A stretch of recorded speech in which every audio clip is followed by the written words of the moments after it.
sallallahu alayhi wa ala alihi wa sahbihi wa sallam alladhi akmala Allahu bihi qasra an-nubuwwah ay khatama Allahu bihi an-nubuwwah wa hakama la nabiyya ba'dahu وأعلن في القرآن بالبرهان أن محمدا صلى الله عليه وسلم خاتم النبيين والمرسلين الذي أرسله بالحق بشيرا ونذيرا وداعيا إلى الله بإذنه وسراجا منيرا أما بعد فقد قال الله تعالى في كلامه المجيد والفرقانه الحميد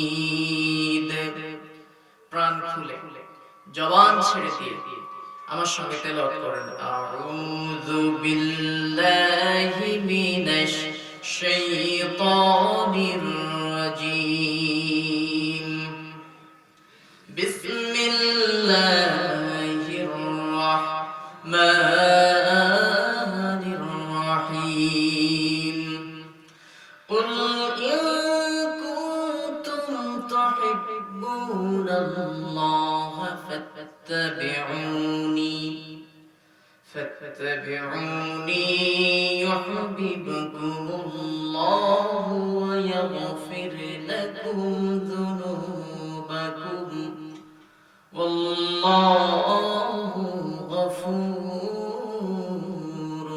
رحيم إن الله وملائكته يصلون على النبي يا أيها الذين آمنوا صلوا عليه وسلموا تسليما اللهم صل على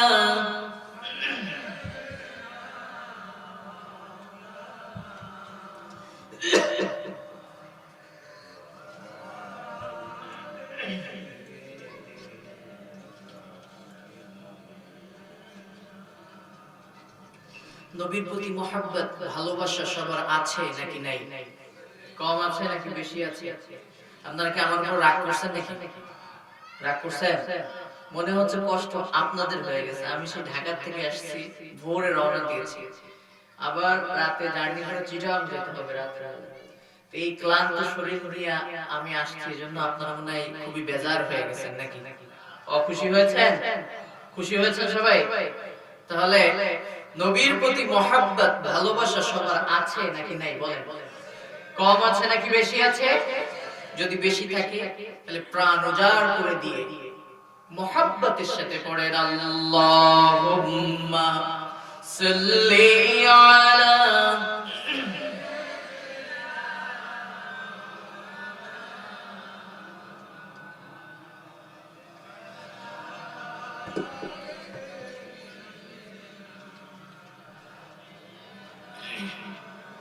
তায়েফের কথা ভেবে কাঁদে শুধু দুনয়ন, এমন দরদি পেতে কাঁদে মন অনুক্ষণ। তায়েফের কথা ভেবে কাঁদে শুধু দুনয়ন, এমন দরদি পেতে কাঁদে মন অনুক্ষণ। আল্লাহুম্মা সাল্লি আলা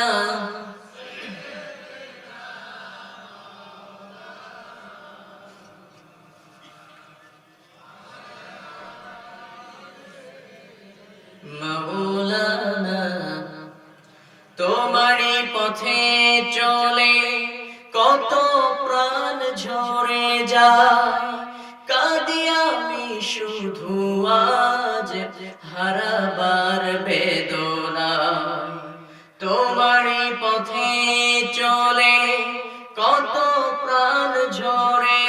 তাই কাঁদি আমি শুধু আজ হারাবার বেদনায়, তবু জানি খুন রাঙা এ পথ তায়েফের, এ পথই হলো রাহে মুহাম্মদ, হৃদয়ে মুহাম্মদ। আল্লাহুম্মা সাল্লি আলা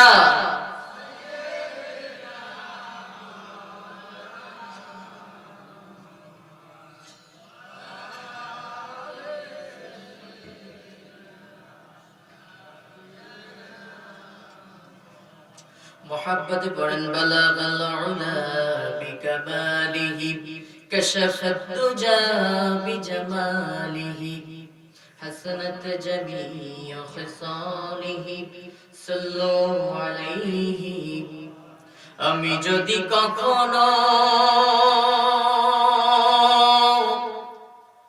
তায়েফে যাই,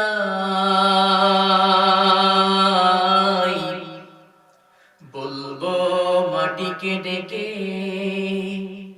নবীজির খুন ঝরলো কোথায়।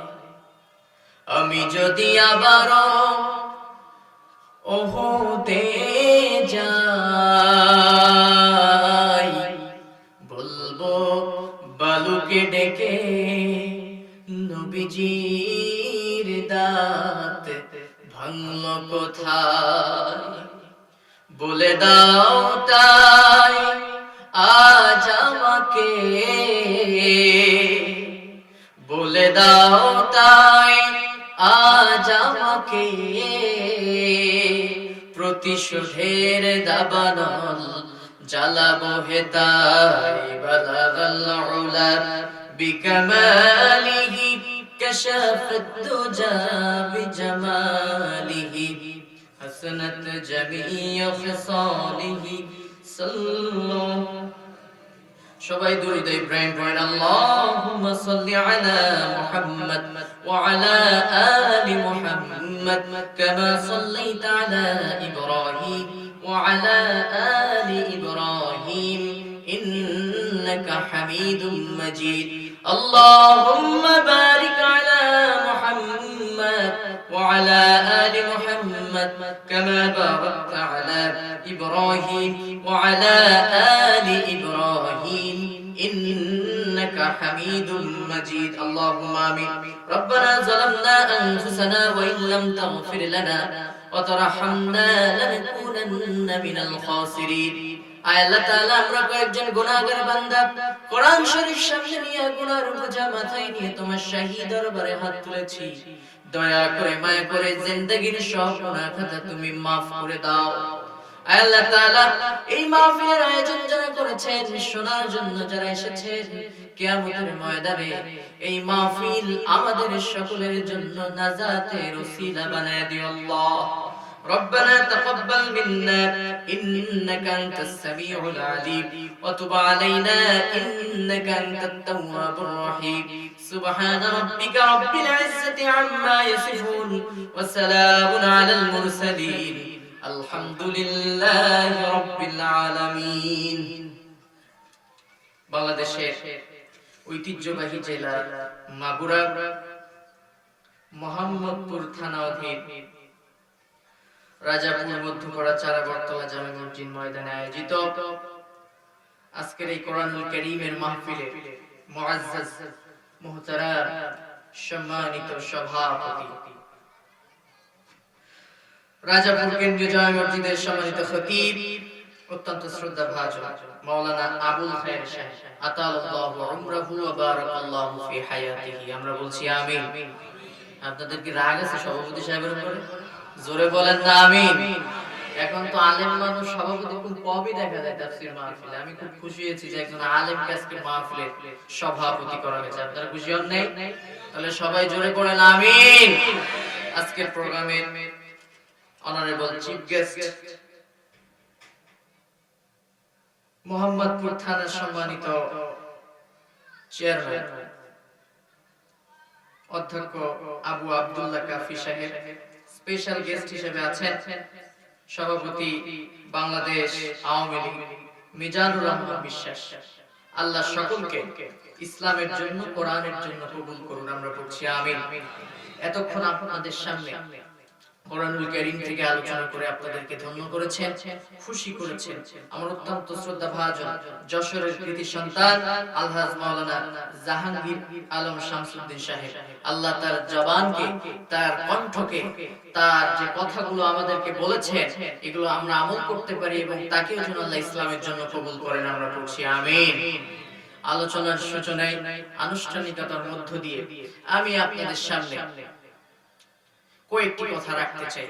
বিশেষ করে আজকে যারা এখানে মাহফিলের মূল আকর্ষণ হিসেবে এসেছেন, বিশেষ অতিথিবৃন্দ, সুধীজন, জ্ঞানীজন, সামনে বসা মুরব্বি ইকরাম বসা আছেন, বিভিন্ন কলেজ, ইউনিভার্সিটি, মাদ্রাসা পড়ুয়া মেধাবী ছাত্র ভাইয়েরা, যুগে যুগে আল্লাহর দ্বীনকে প্রতিষ্ঠার জন্য সব থেকে বেশি যারা অগ্রণী ভূমিকা পালন করেছে আমার প্রিয় তরুণ এবং যুবক ভাইয়েরা, পর্দার আড়াল থেকে শুনছেন, সম্মানিতা শ্রদ্ধায়া মা এবং বোনেরা, সবাই আপনারা কেমন আছেন? সবাই ভালো আছেন তো? সবার শরীর সুস্থ আছে তো? আমাদেরকে ভালো রাখেন কে? সুখে রাখেন কে? শুকরিয়া আদায় করছি সেই মহান মাবুদের দরবারে, যিনি একান্ত মেহেরবানি করে আজ আমাদেরকে এই বরকতি আয়োজনে, মহতি আয়োজনে এসে বসার তৌফিক দান করেছেন। হযরত আলী রাদিয়াল্লাহু তাআলা আনহু বলেন, মাজালিসুল ইলমি ইয়া রাউযাতুম মিন রিয়াদিল জান্নাহ। যেখানে আল্লাহর কোরআন থেকে কথা হয়, আল্লাহর রাসূল সম্পর্কে কথা হয়, আমার মহান রবের সম্পর্কে কথা হয়, ওই জায়গাটা আসমান জমিনের উপরে ওই মজলিসটা একটা জান্নাতের টুকরায় পরিণত হয়ে যায়। আরো আস্তে বলেন সুবহানাল্লাহ। সুবহানাল্লাহ বললে কি ক্ষতি নাকি লাভ? লাভ নাকি ক্ষতি? বুখারীর বর্ণনা একটি হাদিস আছে, মিশকাতে এটা আসছে, যখন কোন ব্যক্তি সুবহানাল্লাহ বলে আল্লাহ রাব্বুল আলামিন তার আমলনামা নেকি দ্বারা পরিপূর্ণ করে দেন।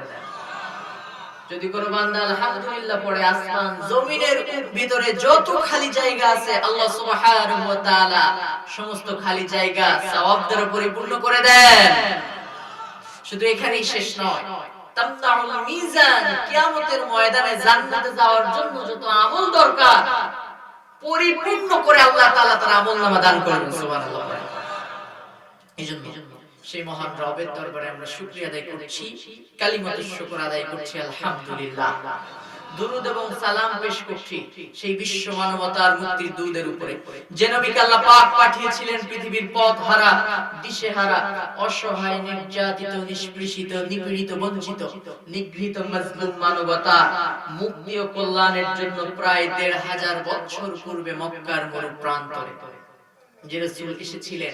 পৃথিবীর ইতিহাসে এক অসভ্য, ঘুণে ধরা আইয়ামে জাহেলিয়া নামক সমাজ, ইতিহাসের পাতায় তাদেরকে বলা হয়েছে পৃথিবীর শ্রেষ্ঠ, লাঞ্ছিত, অপমানিত, নিগৃহীত যারা ছিল এই পৃথিবীর ভিতরে, তাদের থেকে খারাপ কোনো মানুষ পৃথিবীতে আর ছিল। সেই সমাজে আপনার আমার প্রিয় রাসূল আসলে ওই সমাজের মানুষদেরকে সোনার মানুষ তৈরি করলেন। সৃষ্টি হয়েছিল সোনালী যুগ, সোনালী সমাজ। এর মাঝখান দিয়ে ঝরে গিয়েছিল আপনার আমার প্রাণ প্রিয় নবীজির দান দান মুবারক, উৎসর্গিত হয়েছিল অসংখ্য সাহাবায়ে কেরামের জীবন। মা সুমাইয়ার রক্তে ভিজে মক্কার মরু প্রান্তর হয়েছিল লালে লালে রঞ্জিত। আমির হামজা বুকের তাজা কলিজা বিলিয়ে দিয়েছিলেন উহুদের ময়দানে। বাসর ঘর থেকে ছুটে এসেছিলেন আমি হানজালা, তারাই প্রকৃত রাসূলের আশিক ছিলেন। কথা ঠিক না? কিয়ামতের ময়দানে আমাদেরকে শাফায়াত করবেন কে? আল্লাহ শাফায়াত করবেন। আস্তাগফিরুল্লাহ। আল্লাহ রাসূল শাফায়াত করবেন। কে শাফায়াত করবেন? এজন্য সেই রাসূলকে ভালোবাসার দরকার আছে নাকি নেই? সেই রাসূলের প্রতি, সেই রাসূলকে অনুসরণ করার দরকার আছে নাকি নেই?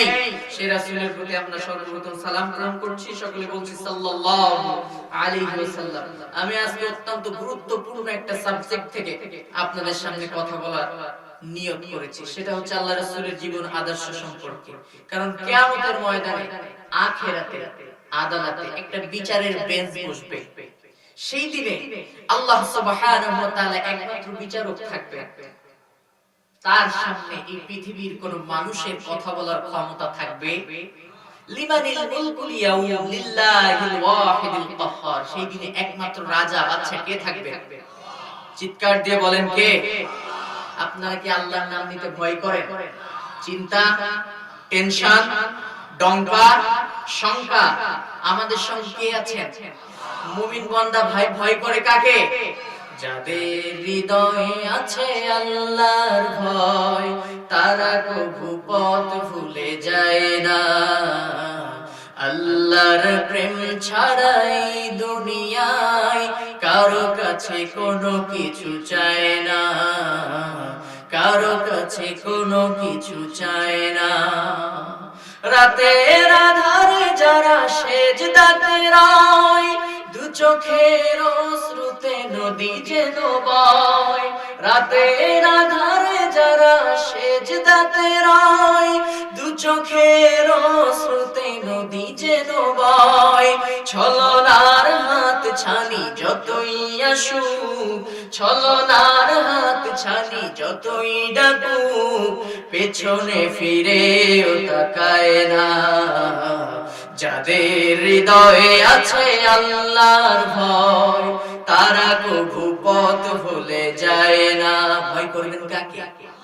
জোরে বলেন কাকে? এভাবে জবাব দিবেন। তাহলে কিয়ামতের ময়দানে একমাত্র রাজত্ব কার থাকবে? সব থেকে বেশি ক্ষমতাবান সেদিন কে থাকবেন? প্রধানমন্ত্রী সেদিন কি ক্ষমতাবান থাকবেন? প্রেসিডেন্ট সাহেবের কোনো ক্ষমতা থাকবে? মন্ত্রী সাহেবের কোনো ক্ষমতা থাকবে? ক্ষমতাবান কে হবেন? আখিরাতে আদালতে মানুষ জাহান্নামের আগুনের ভয়ে থরথর করে কাঁপতে থাকবে। ইয়া নাফসি বলে চিৎকার করতে থাকবে, পানি পানি বলে চিৎকার দিতে থাকবে। এই মানুষগুলা সেদিন একটু সুপারিশের জন্য দৌড়াদৌড়ি করতে থাকবে যে আল্লাহর কাছে কে একটু সুপারিশ করবে, দৌড় দিতে থাকবে। মানুষের শরীর থেকে পানি পড়তে পড়তে, ঘামের পানি পড়তে পড়তে মানুষ হাবুডুবু খেতে থাকবে, জিহ্বাটা নাভিস্থল পর্যন্ত ঝুলে যাবে, মানুষ দৌড়াদৌড়ি করতে থাকবে। সূরা ফজরের ভিতরে বলা হয়েছে আল্লাহ রাব্বুল আলামিন এক খণ্ড মেঘের উপরে হাসরের ময়দানে হাজির হবে। আল্লাহ সেদিন পাহাড় নাম ধারণ করবেন। এই পৃথিবী তো আমার আল্লাহ রহমান, এই পৃথিবীতে আমার আল্লাহ রহিম। সেদিন আমার আল্লাহ পাহাড় নাম ধারণ করবে। কেউ সেদিন আল্লাহর দরবারে কথা বলার সাহস পাবে না। ভয়ে থরথর করে ফেরেশতারা কাঁপতে থাকবে আর বলতে থাকবে সুবহানাজিল মুলকি ওয়াল মালাকুতি, সুবহানাজিল মুলকি ওয়াল মালাকুতি। এভাবে ফেরেশতারা পর্যন্ত ভয়ে থরথর করে কাঁপবে আর বলতে থাকবে। কিতাবে পড়েছি জাহান্নামকে ৭০,০০০ শিকলি লাগানো হবে। এক একটা শিকলি ৭০,০০০ ফেরেশতা টেনে টেনে আল্লাহ রাব্বুল আলামিন কুদরতি বাম হাতের পাশে রাখবে। আর জাহান্নাম সেদিন বলতে থাকবে কোথায় গুনাহগারেরা, দাও দাও করে জ্বলতে থাকবে কোথায় গুনাহগারেরা। আল্লাহর কাছে দাবি জানাবেন, ও মাবুদ তাড়াতাড়ি করে তুমি ওই গুনাহগারদেরকে জাহান্নামে প্রবেশ করাও। এই সময় মানুষগুলা সেদিন চিন্তায় পড়ে যাবে, টেনশনে পড়ে যাবে। আরে কি করব, কোথায় যাব, আল্লাহর সামনে কে কথা বলবে? আজকে যদি পৃথিবীতে নামাজ পড়তাম, ভালো কাজগুলো করতাম, রাসূলের আদর্শ মেনে যদি জীবন পরিচালনা করতাম, আজকে আমাদের এই অবস্থা হয়তো হতো না। দুইজন কথাবার্তা বলতে থাকবে। আপনারা কোর্টে গিয়েছেন কখনো? গিয়েছেন কোর্টে? টেলিভিশনে তো দেখছেন শুনানি চলে না, জজ সাহেব থাকে, ডান পাশে কাঠগড়া, বাম পাশে কাঠগড়া। আমি নিজে চোখে দেখেছি জজ সাহেব ফাঁসির দণ্ডপ্রাপ্ত দুইজন আসামি কাঠগড়ায় বন্দী করে রাখছে। দুইজনকে বলতেছে, কেন বলছিলাম না যে খুন করতে যাইও না, বলছিলাম না এই কাম করো না, আজকে যদি তুমি এই কামটা না করতা তাহলে ফাঁসির আসামি হইতে হতো না। আজকে আমাদেরকে মৃত্যুদণ্ড আসামি আমাদের মৃত্যুদণ্ড প্রাপ্ত আসামি হতে হতো না, এই কঠিন অবস্থার সম্মুখীন আমাদের হতে হতো না। কেন করলে এই কাজ? দুইজনের সঙ্গে আলোচনা সমালোচনা করে নাকি করে না? কথা বলেন না কেন? কিয়ামতের ময়দানে গুনাহগারেরা একজন আরেকজনের কানে বলতে থাকবে, আরে দুনিয়াতে যদি নামাজ পড়তাম, ভালো কাজ করতাম, আল্লাহর কোরআনকে মেনে নিতাম, রাসূলের আদর্শ মেনে নিতাম, আজকে আমাদের এই অবস্থা হতো না। আল্লাহর দরবারে আজকে আমরা কিছু না কিছু বলতে পারতাম। কিন্তু সেদিন তো মহান রবের সম্পর্কে সামনে কেউ সেদিন কথা বলতে পারবে না, কারণ তাদের জন্য জাহান্নাম রেডি করে রেখেছে কে? আর জোরে বলেন না কে? কোরআন জানিয়েছে, ইন্নাল্লাহা লা'নাল কাফিরিনা ওয়া আ'আদ্দা লাহুম সা'ীরা খালিদিনা ফিহা আবাদান লা ইয়াজিদুনা ওয়ালিয়্যান ওয়ালা নাসীরা। নিশ্চয়ই যারা কুফরি করেছে, সত্যকে অস্বীকার করেছে, আল্লাহর সঙ্গে নাফরমানি করেছে, রাসূলের আদর্শকে বৃদ্ধাঙ্গুলি প্রদর্শন করেছে, তাদের জন্য চিরস্থায়ী জাহান্নাম আমার আল্লাহ রেডি করে রেখেছে।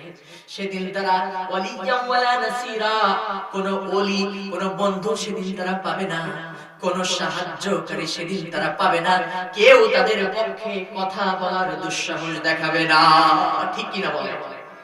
মানুষগুলা দৌড়াতে থাকবে, হযরত আদম আলাইহিস সালামের কাছে যাবেন। আপনাদের জানা ঘটনা একটু স্মরণ করায় দেই।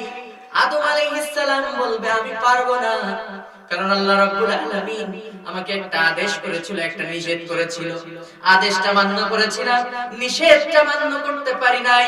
আল্লাহ বলেছিল, না তাকরাবা হাদিহিস শাজারা, খবরদার গাছের নিকটেও যাইও না। শয়তানের ধোঁকায় পড়ে চলে গিয়েছিলাম। এখন জানি না আল্লাহ রাব্বুল আলামিন আজকে আমার সঙ্গে কি ব্যবহার করেন। যাও তোমরা নূহ আলাইহিস সালামের কাছে।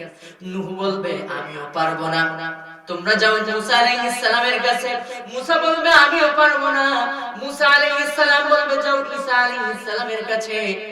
আল্লাহর নবী ঈসা বলবে, আমিও পারবো না। তার কারণ হলো, এই পৃথিবীতে শত শত নাসারারা আমাকে আল্লাহর ছেলে বলেছে, আমি তো তাদেরকে বলতে বলি নাই, জানি নাই দোষে দোষী করে মহান রব আজকে আমার সঙ্গে কি ব্যবহার করে।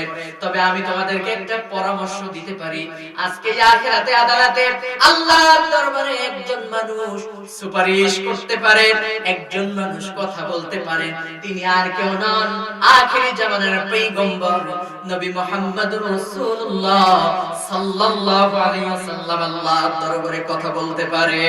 সুবহানাল্লাহ পড়ে। এজন্য সেই রাসূলের শাফায়াতের দরকার আছে নাকি নাই?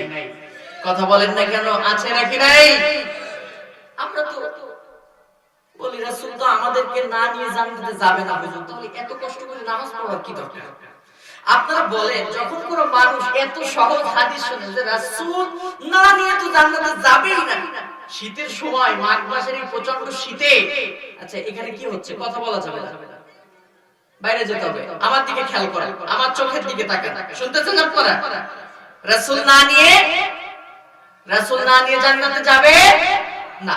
এই সহজ হাদিস যখন মানুষ শুনে সকাল বেলায় ভালো করে বুঝে বলে, রাসূল তো না নিয়ে যাবে না মুরব্বি, তো সকাল বেলায় মাঘ মাসের এই কনকনে শীতের ভিতরে কেউ কি কষ্ট করে ওযু করে নামাজ পড়তে যাইতে চায়? রাসূল তো না নিয়ে যাবে না, তাহলে এত কষ্ট করে নামাজ পড়ে কি লাভ? কি বলে? ও বন্ধু, আপনি বলতেছেন যে রাসূল আপনাকে না নিয়ে যাবে না, রাসূল আপনাকে সুপারিশ করবে। রাসূলের ও হাদিসটা কি জানেন?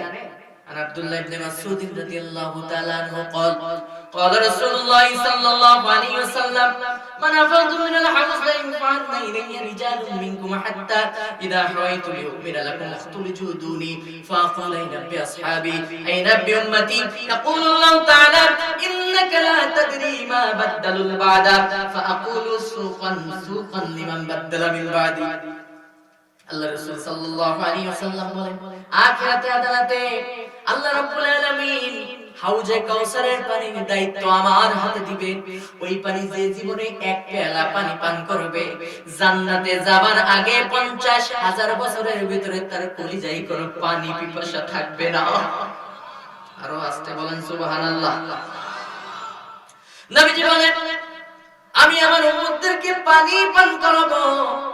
হঠাৎ করে একদল উম্মত আমার মাঝে কাচের দেওয়াল পড়ে যাবে, কোন কোন বর্ণনায় আসছে ব্যারিকেড পড়ে যাবে। আমি তাদেরকে দেখতে পাবো, তারা আমাকে দেখতে পাবে, কিন্তু তারা আমার কাছে আসতে পারবে না, আমিও তাদের কাছে যেতে পারবো না। আমি বলবো আয় আল্লাহ, হে আমার রব, ও মালিক, তুমি ওদেরকে ছেড়ে দাও, ওরা তো আমার উম্মত। ওদের নাম আব্দুর রহমান, ওদের নাম আব্দুর রহিম, ওদের নাম আব্দুল সাত্তার, ওদের নাম তো মুমিনুর রহমান, ওদের নাম তো মুজাহিদুর রহমান। আয় আল্লাহ তাআলা, তুমি ওদেরকে ছেড়ে দাও, ওদের নাম শুনেই তো বোঝা যায় ওরা মুসলমান, ওরা তো আমার উম্মত। আল্লাহ তখন বলবেন নবী, তুমি ইন্নাকা লা তাদরি, তুমি জানো না, জানো না, ওরা তোমার নামে উম্মত, কিন্তু কাজে কর্মে তোমার নিয়ম নীতি ওরা লঙ্ঘন করেছে। নাই মনে হয়? নাই এমন লোক? আরে ভাই, আব্দুর রহমান নাম, রহমানের বান্দা, মিথ্যা কথা কয় 14 ঘন্টা, আছে নাকি নাই? মুমিন, আব্দুল মুমিন নাম, অথচ মুমিন তো দূরে যাক, আল্লাহই বিশ্বাস করে না, এমন লোক আছে নাকি নাই? হায়রে মুসলমান, নামে মুসলমান হইলাম, কিন্তু কাজে কর্মে ইহুদি নাসারাদের থেকে খারাপ হয়ে গেলাম। তখন এই মুসলমানদের জন্য, যারা নামে মুসলমান ছিল, তাদের সম্পর্কে আল্লাহ রাসূলের বক্তব্য কি থাকবে? আপনাদের শুনতে মনে হয় খারাপ লাগতেছে? খারাপ লাগতেছে? একটু কিচ্ছা কাহিনী বললে মনে হয় ভালো লাগতো। কোরআন শুনতে ভালো লাগে না? লাগে? কথা বলেন না, কোরআন শুনতে ভালো লাগে? আল্লাহ রাসূলের হাদিস শুনতে ভালো লাগে? বলবো বলবো, কোরআন হাদিস শুনলে লস হয় না। একটা ঘন্টা যদি সময় কোরআনের পিছনে আপনি ব্যয় করেন, কি হবে জানেন? 500 রাকাত কবুল নামাজের সওয়াব আল্লাহ তার আমলনামায় লিখে দেন। পুরো জোরে সুবহানাল্লাহ পড়বো না? জোরে বলেন সুবহানাল্লাহ। আচ্ছা, আমরা যে নামাজ পড়ি, এই নামাজ আল্লাহর দরবারে কবুল হয় 100% শিওর? একজন বলেন হুজুর, আমার সারা জীবনের নামাজ কবুল হয়, বলেন একজন আছেন কেউ? মুরব্বি বলতে পারবেন? আছে এমন? কারণ আমরা নামাজের ভিতরে ফ্যান কয়টা আছে মসজিদে গুনে নিই, নামাজের ভিতরে জানালা কয়টা আছে গুনে নিই। আমার যশোরে, আমার দাদা বাড়ি যশোরে, আমি ঢাকাতে থাকি, পড়াশোনা করি। যশোরে একবার সন্ধ্যাবেলায় মাগরিবের নামাজ পড়ছি, তো মাগরিবের নামাজের সময় কারেন্ট চলে গেছে, প্রচন্ড মশা। এক মুরব্বির পায়ে মশা কামড়াইছে, এত জোরে থাপ্পড় দিল আর বলল আঞ্চলিক ভাষায়, শালার মশা রে, নামাজের ভিতরে। হায় রে মুসলমান, আমি চিন্তা করলাম আল্লাহ, এ কি মুসলমান, নামাজ পড়তেছে, সে কয় শালার মশা রে। আস্তাগফিরুল্লাহ, আমাদেরকে আল্লাহ ক্ষমা করুন, বলেন আমিন। এই হইছে আমাদের অবস্থা, আমরা নামাজের ভিতরে কি পড়তেছি এটাও জানি না। আলহামদুলিল্লাহি রাব্বিল আলামিন অর্থ জানি না, সুবহান রাব্বিয়াল আযীম অর্থ কি জানি না, সুবহান রাব্বিয়াল আলা অর্থ কি জানি না, দুআই কুনুতের অর্থ জানি না, আত্মিয়াতের অর্থ কি জানি না, এমন কি সূরা ফাতিহা জানে না, এমন কপাল পোড়া মুসলমান আমাদের সমাজে আছে, নাই মনে হয়?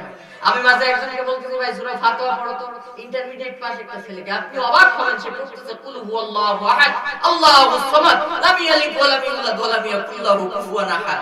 আমি বললাম, ভাই এটা কি সূরা ফাতিহা? বলতেছে কি তাহলে? আমি বললাম, তাহলে আলহামদুলিল্লাহি রাব্বিল আলামিন এটা কি? বলে, ভাই ওটা তো নামাজের সূরা। তার মানে নামাজের সূরা আর সূরা ফাতিহা এই মুসলমান চেনে না। এমন অভাগা মুসলমান আমাদের সমাজে নাই মনে হয়? আছে আছে, রাজাপুরে আছে। আমার কুষ্টিয়াতে গেলাম, ওখানকার ইমাম সাহেব, আপনাদের মনে মন খারাপ হচ্ছে, একটা কাহিনী মনে পড়ে গেল। এটা কোরআন হাদিস, সব জায়গায় আবার কোরআন হাদিস খুঁজতে হবে না, কারণ মুসলমান আমরা তো জান্নাতে যেতে চাই নাকি? জান্নাতে যেতে চাই না, তো এজন্য কিছু দৃষ্টান্ত আমরা দেওয়ার চেষ্টা করি বোঝানোর ক্ষেত্রে। এটা আবার অন্যদিকে ইউটিউবার ভাইরা এটা আবার কাইটার জন্য ছেড়ে দেয় না, কে কি বললেন আশিক ভাই, তখন আবার বিপদে পড়ে যাবে। কারণ আমাদের সামনে যে ক্যামেরা থাকে, কোথা থেকে কোথায় স্লিপ অফ টাং হবে, 3 মিনিটের ভিডিও কাট করে ছেড়ে দেবে, এই নিয়া গোটা বিশ্ব জয় হয়ে যাবে, খুব বিপদে আছে। যাই হোক, জান্নাতে যেতে চাই কি চাই না? এজন্য মাঝে মাঝে দুই একটা দৃষ্টান্ত দিতে পারি কোরআন হাদিসের পাশাপাশি, সমস্যা হবে না তো? কুষ্টিয়াতে প্রোগ্রামে কিন্তু একজন বলতেছে যে আমরা কেমন দেখেন অভাগা, আমরা কোরআন পড়ি, হাদিস পড়ি, আজও বুঝি না ইসলাম কি, এটাই বুঝি না, রাসূলের আদর্শ কি, এটাই আমরা আজকে বুঝতে পারলাম না। অত্যন্ত দুঃখজনক বিষয়। ওখানকার একজন ইমাম সাহেব প্রত্যেক নামাজের পরে পরে রব্বি হাবলি ওয়ালাদান সালিহা, তো ওখানকার একজন যুবক চিন্তা করলো, হুজুর ফজরের নামাজের পরে পরে রব্বি হাবলি ওয়ালাদান সালিহান, যোহরের পরে একই দোয়া, আসরের পরেও একই দোয়া, মাগরিবেও ওইটা, আবার এশার নামাজের পরেও ওই একই দোয়া, হুজুরের হলোটা কি, এর অর্থটা কি দোয়া জানতে তো হয়। দৌড়ে চলে গেছে একজন ভালো আলেমের কাছে, যে বলতেছে হুজুর আমাদের ইমাম সাহেব প্রতি নামাজের পরে এই দোয়াটা পড়ে, এর অর্থটা কি, এর হেতুটা কি আমরা একটু বলেন তো। অর্থ শুনছে, শুনা চিন্তা করে আল্লাহ এই হুজুরের বয়স 80, চাচিমা বেঁচে নেই, যে বলতো হুজুর আপনার বয়স 80, হ্যাঁ ঠিক আছে চাচিমা বেঁচে নেই, তাও তো ঠিক আছে, 10টা 11টা পোলাপান নিয়ে আপনার সংসার চালাতে কি কষ্ট হয় এটাও আমরা ভালো করে জানি, তারপরেও প্রত্যেক নামাজের পরে আল্লাহর কাছে পোলাপান চান কেন? বলছে কই না বাপু এই দোয়া তো জিন্দেগিতেও আমি করি না। বলছে ওই যে প্রত্যেক নামাজের পরে পরে রব্বি হাবিলি ওয়ালাদান সালিহা, ওর মানে তো ওই যে আল্লাহ আমার একটা নেক সন্তান দাও, নেক সন্তান। দেখো তো বাপু এর মানে যে কি আমি কি তা জানি, এর মানে যদি জানতাম তাহলে 10 বছর আগে দোয়া করা বাদ দিয়ে দিতাম। আমাদের সমাজে অনেক মানুষ আছে যারা কোরআনের বিরোধিতা করে, ইসলামের বিরোধিতা করে, আবার মসজিদে এসে সূরা ফাতিহা পড়ে নাই মনে হয়, কান ধরে হাত ধরে ইয়াকা নাউবুদু ওয়া ইয়াকা নাস্তাইন, আল্লাহ তোমার ইবাদত করি, তোমার আইন ছাড়া কারোর আইন মানি না। এটা আপনি কার সামনে বলতেছেন? চিৎকার দিয়ে বলেন কার সামনে বলছেন? আল্লাহর সামনে বলতেছেন, ওয়াদা করতেছেন। আপনি মসজিদ থেকে বের হলে যারা কোরআনের বিপক্ষে অবস্থান করে, যারা ইসলামের বিপক্ষে অবস্থান করে, তাদের ব্যানার ধরে মিছিল করতেছেন। আমার মতো চরিত্র ফুলের মতো পবিত্র, নামাজ নেই একুক্ত, মদ গাঁজা পছন্দ, শয়তানের ভক্ত, খাই হুজুরদের রক্ত। নাই মনে হয় স্লোগান দেয় না, আমার নেতার চরিত্র ফুলের মতো পবিত্র। স্লোগান দিতে দিতে এমন অবস্থা হয় সকালবেলা নিজের স্ত্রী তাকে চিনতে পারে না, এমন অবস্থা হয় কি হয় না? প্রিয় ভাই আপনি যদি বুঝতেন যে নামাজের ভিতরে কি পড়ছেন, কি বলতেছেন, এইটা যদি বুঝতেন তাহলে আপনি কখনো কোরআনের বিপক্ষে অবস্থান করতে পারতেন না। কথা বলেন না কেন?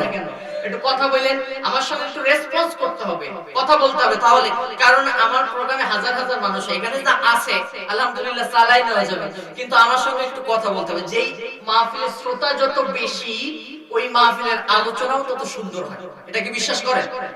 এবং আপনারা টেস্ট করার জন্য কোন মাহফিলে গিয়ে বসবেন, বক্তা বিশাল বড় মুফাসসিরে কোরআন, তার সামনে যে আপনি বসবেন, বসে আপনি কোনো কথা বলবেন না, চুপচাপ বসে থাকবেন, দেখবেন আলোচনা করতে করতে বক্তা এক সময় ঘুমাই পড়বে, ঠিক না? কথাই বলতে পারবে না, কিন্তু আপনি হ্যাঁ সুবহানাল্লাহ আলহামদুলিল্লাহ ঠিকঠাক এইভাবে জবাব দেবেন, দেখবেন ও বক্তা যদি কিছু নাও জানে ওনার ভিতর থেকে উজাড় হয়ে বেরিয়ে আসবে। কথা ঠিক না ভাই? ঠিক। এজন্য আমি আপনাদের সাহায্য কামনা করছি, আপনারা আমাকে একটু সাহায্য করবেন তো। যেটা ঠিক সেটা ঠিক বলবেন, যেটা বেঠিক সেটা বেঠিক বলবেন। রাজি আছেন ইনশাআল্লাহ? আল্লাহ কবুল করুন, বলেন আমিন। তাহলে আল্লাহর দরবারে সেদিন রাসূল করিম সাল্লাল্লাহু আলাইহি ওয়াসাল্লাম আমাদের জন্য সুপারিশ করবেন। আল্লাহ কি বলবেন? নবী তুমি ইন্নাকা লা তাদরি, তুমি জানো না, ওরা তোমার নামের উম্মত কিন্তু কাজে কর্মে তোমার নিয়ম নীতি ওরা লঙ্ঘন করেছে। কথা ঠিক না ভাই? ঠিক। এমনটা যেন আমরা না হয়, কিয়ামতের ময়দানে আমরা আল্লাহ রাসূলের সুপারিশ পেয়ে যেন জান্নাতে যেতে পারি। আল্লাহ তাআলা কবুল করুন, বলেন আমিন। আসুন, আপনি যদি আল্লাহ রাসূলের সুপারিশ পেতে চান, আল্লাহ রাসূলের ভালোবাসা পেতে চান, আল্লাহর ভালোবাসা যদি পেতে চান, জান্নাত পেতে চান, গুনাহ থেকে যদি মাফ চান, আল্লাহ তাআলা কি বলছেন? সূরা আন-নামের ভিতরে আল্লাহ বলছেন, قل إن كنتم تحبون الله فاتبعوني يحببكم الله ويغفر لكم ذنوبكم والله غفور رحيم. الله أكبر. أرجو الله أكبر. আল্লাহ বলছেন, নবী তুমি বলো, তোমরা যদি আল্লাহকে ভালোবেসে থাকো, আল্লাহকে যদি ভালোবাসো, ফাত্তাবিউনি, আমার রাসূলকে তোমরা অনুসরণ করো।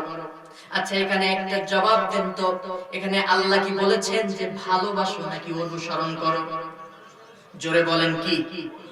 এখানে কি ভালোবাসা নাকি অনুসরণ? ফাত্তাবিউন শব্দের অর্থটা কি সংক্ষেপে ব্যাখ্যা করে দিই। তাবাই এই তিনটা অক্ষরের সমন্বয়ে একটা শব্দ গঠিত তাবউর। এই তাবউর থেকে এসেছে ফাত্তাবিউন।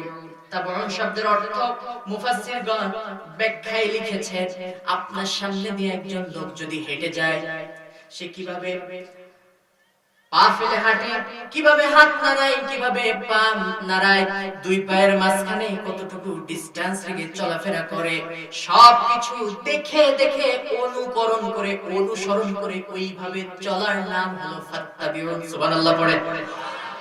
আমাদেরকে আল্লাহ রাসূল শিখিয়ে দিয়ে গিয়েছেন কিভাবে আপনার পরিবার আপনি পরিচালনা করবেন, কিভাবে আপনি সমাজ পরিচালনা করবেন, কিভাবে রাষ্ট্র পরিচালনা করবেন, কিভাবে ইমামতি করবেন, কিভাবে যুদ্ধ পরিচালনা করবেন।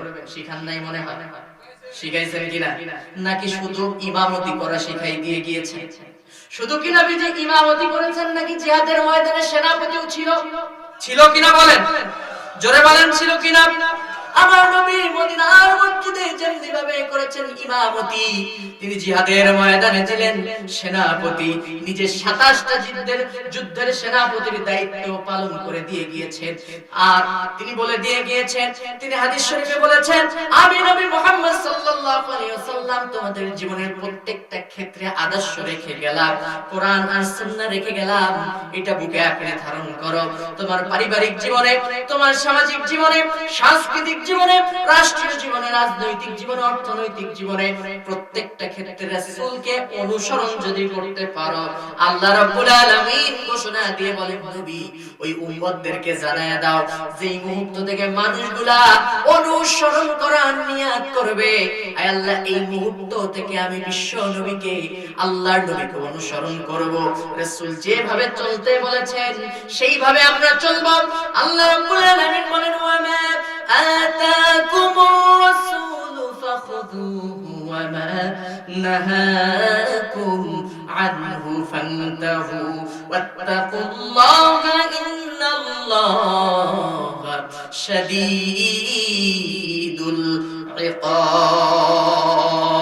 খারাপ লাগে? খারাপ লাগে?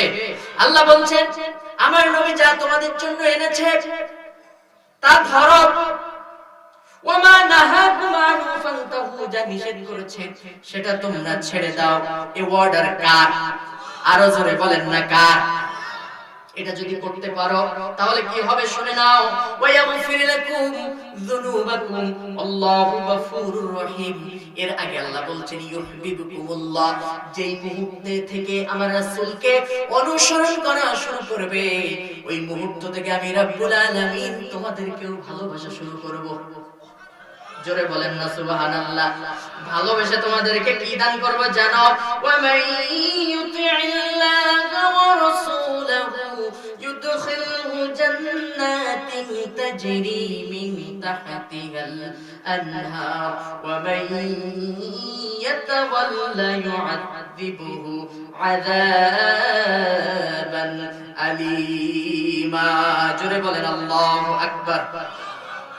আল্লাহ রাব্বুল আলামিন বলছেন, ওয়া মান ইউতি'ইল্লাহা ওয়া রাসূলাহু, যে আল্লাহ এবং রাসূলকে অনুসরণ করবে, ভালোবাসবে, এবং যেই মুহূর্ত থেকে অনুসরণ আর ভালোবাসার চিন্তা শুরু করবে, আল্লাহ রাব্বুল আলামিন তাদেরকে শুধু ভালোবাসবেন না, তাদের জন্য রাব্বুল আলামিন জান্নাত রেডি করে রাখবে।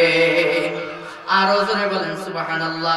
অন্য আয়াতে আল্লাহ বলেন, ওয়া মান ইউতি'ইল্লাহা ওয়া রাসূলাহু ইউদখিলহু জান্নাতিন তাজরি মিন তাহতিহাল আনহারু খালিদিনা ফিহা ওয়া যালিকাল ফাওজুল আযীম। আল্লাহু আকবার।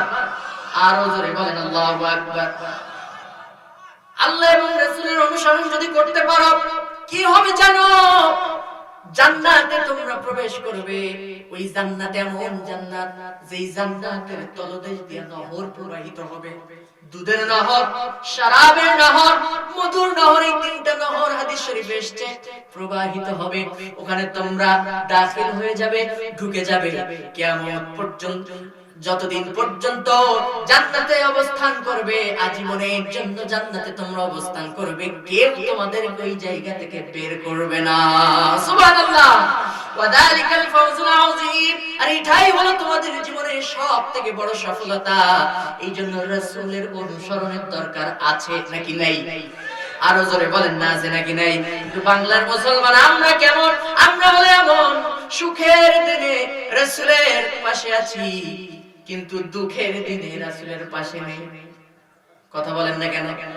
রবিউল আউয়াল এলে তোমারই গান গাই, রবিউল আউয়াল গেলে তোমায় ভুলে যাই। বলেন রবিউল আউয়াল এলে তোমারই গান গাই, রবিউল আউয়াল গেলে তোমায় ভুলে যাই। তোমার নামে গড়া গড়ি, তোমার নামে দুরুদ পড়ি, অন্তরেতে নাই, রবিউল আউয়াল গেলে তোমায় ভুলে যাই। ঠিক কিনা বলেন? সুখের দিনে আপনি নবীর বন্ধু, নবীকে ভালোবাসেন, আর যখন রাসূলকে গালি দেয়, ফ্রান্সে যখন রাসূলকে কটূক্তি করে ব্যঙ্গ করে ছবি আঁকা হয়, মুসলমান মসজিদের কোণায় বসে শুধু জিকির টানতে থাকো, আল্লাহ আল্লাহ আল্লাহ। মনে রাখো, সুখের সময় রাসূলকে ভালোবাসো, দুঃখের সময় রাসূলকে অপমান করলে তোমার কলিজায় ব্যথা লাগে না? তুমি তখন রাসূল থেকে দূরে সরে যাও। বুঝতে হবে তোমার ওই ভালোবাসা আমার নবীর জন্য নয়। আস্তে বলে, যখন আমার পক্ষে আছে যেটা ভালো লাগে, যে এটা তো আমার পক্ষে বলছে রাসূল, এটা তো কোরআন আমার পক্ষে বলতেছে, তখন এটা আমি মেনে নিই। আর যখন আমার বিপক্ষে চলে যাবে, আমার আইডিওলজির বিরুদ্ধে চলে যাবে, আমি যে দল করি এই দলের বিপক্ষে কোরআন বলবে, আমি যে নেতাকে অনুসরণ করি এই নেতার বিপক্ষে কোরআন বলে ফেলবে, তখন আমার এটা সহ্য হবে না। আচ্ছা বলেন, কোরআন কি কোনো দলে? কথা বলেন না কেন? কোনো দলে? চিৎকার দিয়ে জবাব দিবেন, কোরআন কি কোনো দলে? আওয়ামী লীগ, বিএনপি, জামাত ইসলাম, জাতীয় পার্টি, চরমোনা, সরসিনা, আটরশি, হাটাজারি, দেওয়ানবাগি কোন দলের কোরআন? কোরআন কে পাঠিয়েছে? আল্লাহ বলছেন, নবী তুমি ঘোষণা দিয়ে দাও, শাহরু রমাদানাল্লাযী উনজিলা ফীহিল কুরআন হুদাল লিন-নাসি ওয়া বাইয়িনাতিন মিনাল হুদা ওয়াল ফুরকান।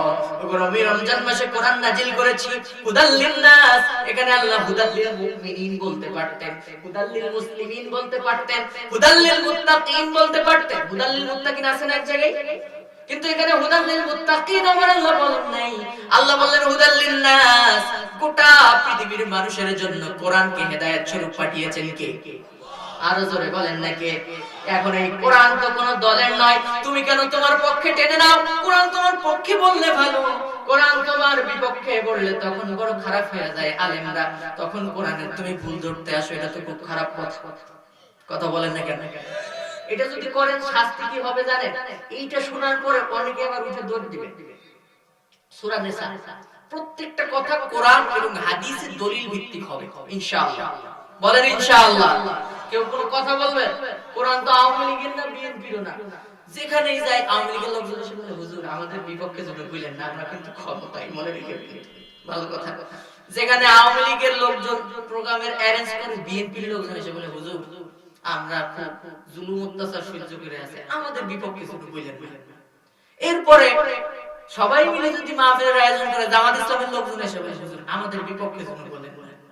কোরআন তো গোটা বিশ্ববাসীর জন্য, কোরআন তো সবার, তাহলে কেন আপনি বিপক্ষে যাবেন? কোরআন যদি সত্য কথা বলে, এটা যদি আপনার দলের বিরুদ্ধে যায়, সেটাও আপনাকে মেনে নিতে হবে। কথা বলেন না কেন? কোরআন যদি সত্য হয়, কোরআনের প্রতি যদি আপনি ঈমান এনে থাকেন, এটা যা বলেছে আপনাকে তা মেনে নিতে হবে। এই অর্ডার কে দিয়েছে? আরো জোরে বলেন না কে দিয়েছে? মানবেন না, দুইটা ক্ষতি হবে। সূরা আহজাব 36 নম্বর আয়াত এবং সূরা নিসা 61 নম্বর আয়াত, এখানে দুইটা ঘোষণা আল্লাহ তাআলা দিয়েছেন। নাম্বার 1, সূরা নিসা 61 আল্লাহ কি বলছেন? وَإِذَا قِيلَ لَهُمْ تَعَالَوْا إِلَى مَا أَنزَلَ اللَّهُ وَإِلَى الرَّسُولِ رَأَيْتَ الْمُنَافِقِينَ يَصُدُّونَ عَنكَ صُدُودًا। আল্লাহু আকবার। ওগো নবী, তুমি এই মানুষগুলোকে যখন বলবে তাআলাও, আসো আসো কোরআনের দিকে আসো, আল্লাহর রাসূলের দিকে আসো, আল্লাহর দিকে আসো, এক শ্রেণীর মানুষ দেখবে যখন কোরআন তাদের বিপক্ষে বলবে, আল্লাহর রাসূলের হাদিস তাদের বিপক্ষে চলে যাবে, যখন তাদের ভালো লাগবে না, তাদের চিন্তাধারার বিপক্ষে যখন কোরআনের কথা ইসলামের কথা চলে যাবে, এক শ্রেণীর মানুষ কোরআন থেকে ইসলাম থেকে ডিসকানেক্ট হয়ে যাবে, মুখ ঘুরাইয়া পিঠ ঘুরাইয়া ওরা কোরআন থেকে বিমুখ হয়ে চলে যাবে। আমি আল্লাহ ঘোষণা দিলাম, রাআইতাল মুনাফিকিনা ইয়াসুদ্দুনা আনকা সুদুদা, ওদের থেকে বড় মুনাফিক, ওদের মতো সবথেকে বড় বিশ্বাসঘাতক আসমান জমিনের নিচেও আর একটাও নাই। আস্তে বলে, যদি আস্তে বলেন বলবো, বুঝবো যে আপনি ওই ধরনের লোক। জোরে বলেন ঠিক না বেঠে? এই ঘোষণা কে দিয়েছে? মুনাফিক হতে চান না মুমিন হতে চান? মুমিন যদি হতে চান তাহলে কি করতে হবে? সূরা আহজাব 36 নম্বর আয়াতে আল্লাহ বলছেন, ওয়া মা কানা লিলমুমিনি ওয়ালা মুমিনাতিন ইযা কাদাল্লাহু ওয়া রাসূলুহু আমরান আন ইয়াকুনা লাহুমুল খিয়ারাতু মিন আমরিহিম ওয়া মান ইয়াসিল্লাহা ওয়া রাসূলাহু ফাকাদ দাল্লা দালালাম মুবিনা। তুমি যদি ইমানদার বলে দাবি করো, মুমিন বলে যদি দাবি করো, কি করতে হবে জানো?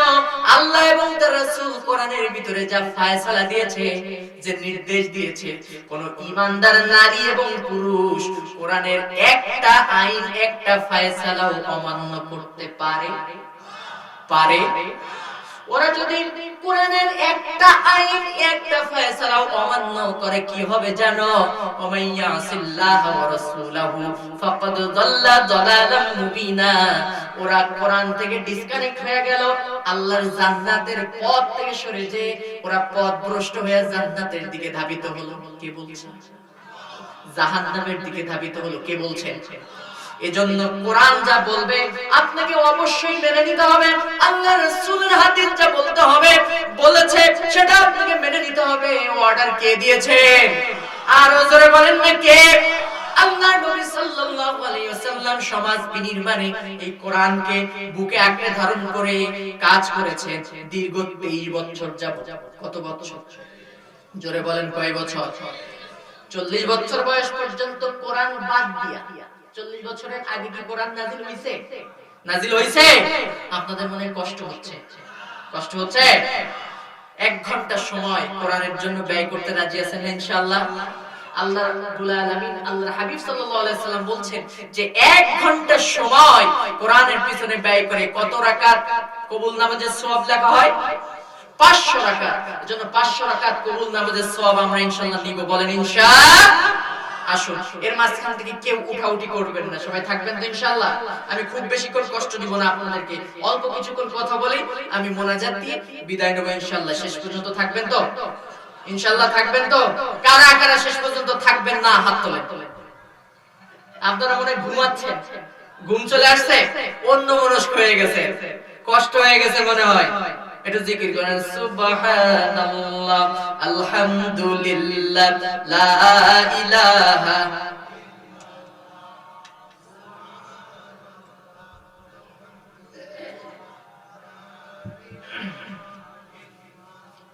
যে কথা বলতেছিলাম, আল্লাহ রাসূল সাল্লাল্লাহু আলাইহি ওয়াসাল্লাম তাহলে থাকবেন তো ইনশাআল্লাহ? কত ঘন্টা? 1 ঘন্টা সময়। রাসূলের আদর্শ সম্পর্কে আমি ভূমিকা অনেক কথা বলেছি। 1 ঘন্টা রাসূলের জীবন আদর্শ থেকে আমি কথা বলতে চাই।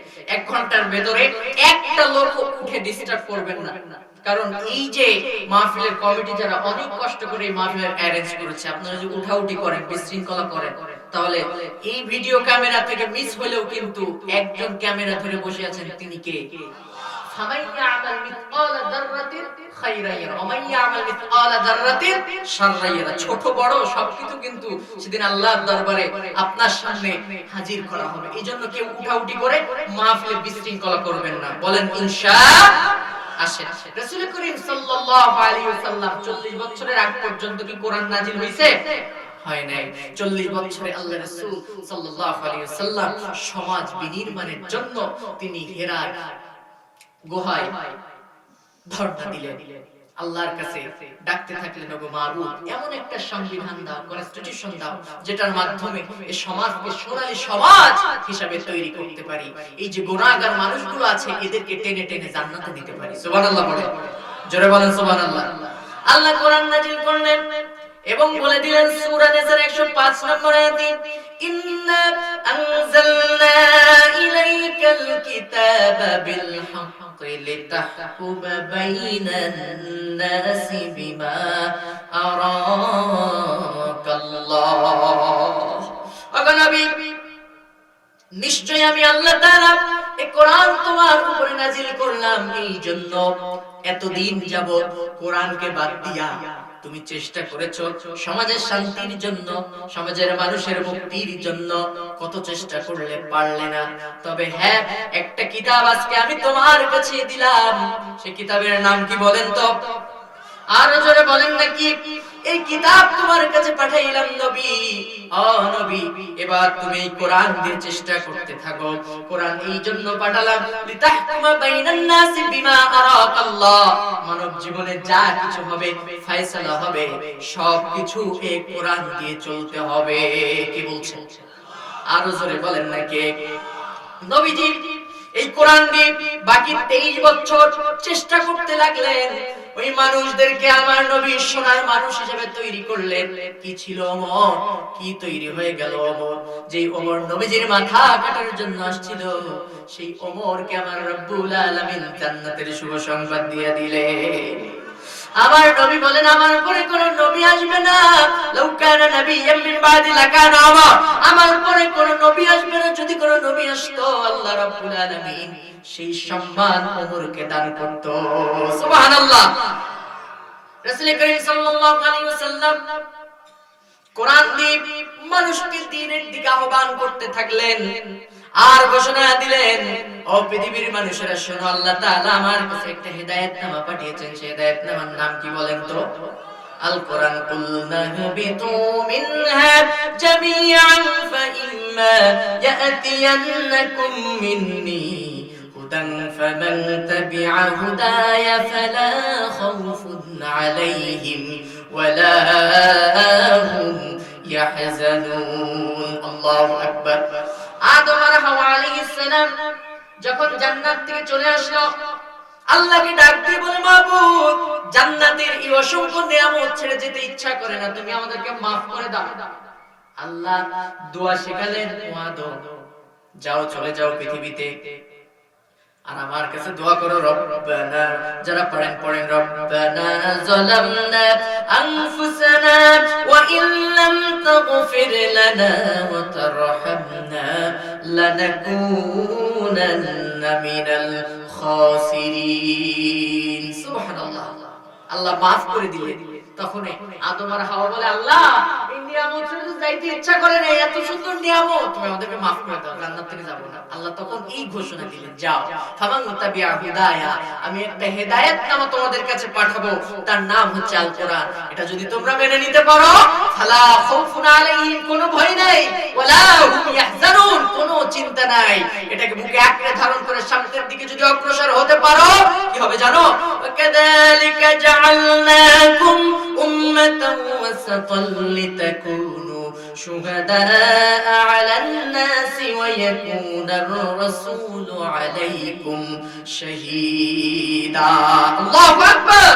যদি কোরআনকে বুকে আঁকড়ে ধারণ করি, রাসূলের আদর্শকে সঙ্গে নিয়ে সামনের দিকে অগ্রসর হতে পারো, কিয়ামতের ময়দানে বিশ্ব নবী মুহাম্মদ সাল্লাল্লাহু আলাইহি ওয়াসাল্লাম তোমাদের জন্য শাফায়াতকারী হয়ে যাবেন। সুবহানাল্লাহ পড়েন।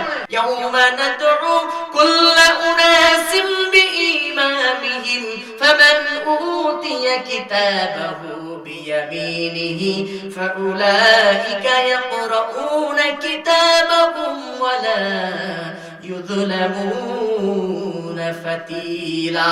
আল্লাহু আকবার। আল্লাহ বলছেন, কিয়ামতের ময়দানে কোন মানুষকে আমার আল্লাহ সেদিন একা ডাকবেন না, নেতা সহ আমার আল্লাহ সেদিন আহ্বান করবেন। এখন বলেন তো দেখি, আপনার নেতা যদি হয় বেনামাজি, নেতা যদি হয় জাহান্নামী, তাহলে আপনি কি জান্নাতি হবে? কথা বলেন না কেন? এজন্য যখনই নেতা নির্বাচন করবে, মসজিদের সভাপতি সেক্রেটারি নির্বাচন করবেন, নামাজি যদি না হয় করা যাবে, কথা বলেন না কেন?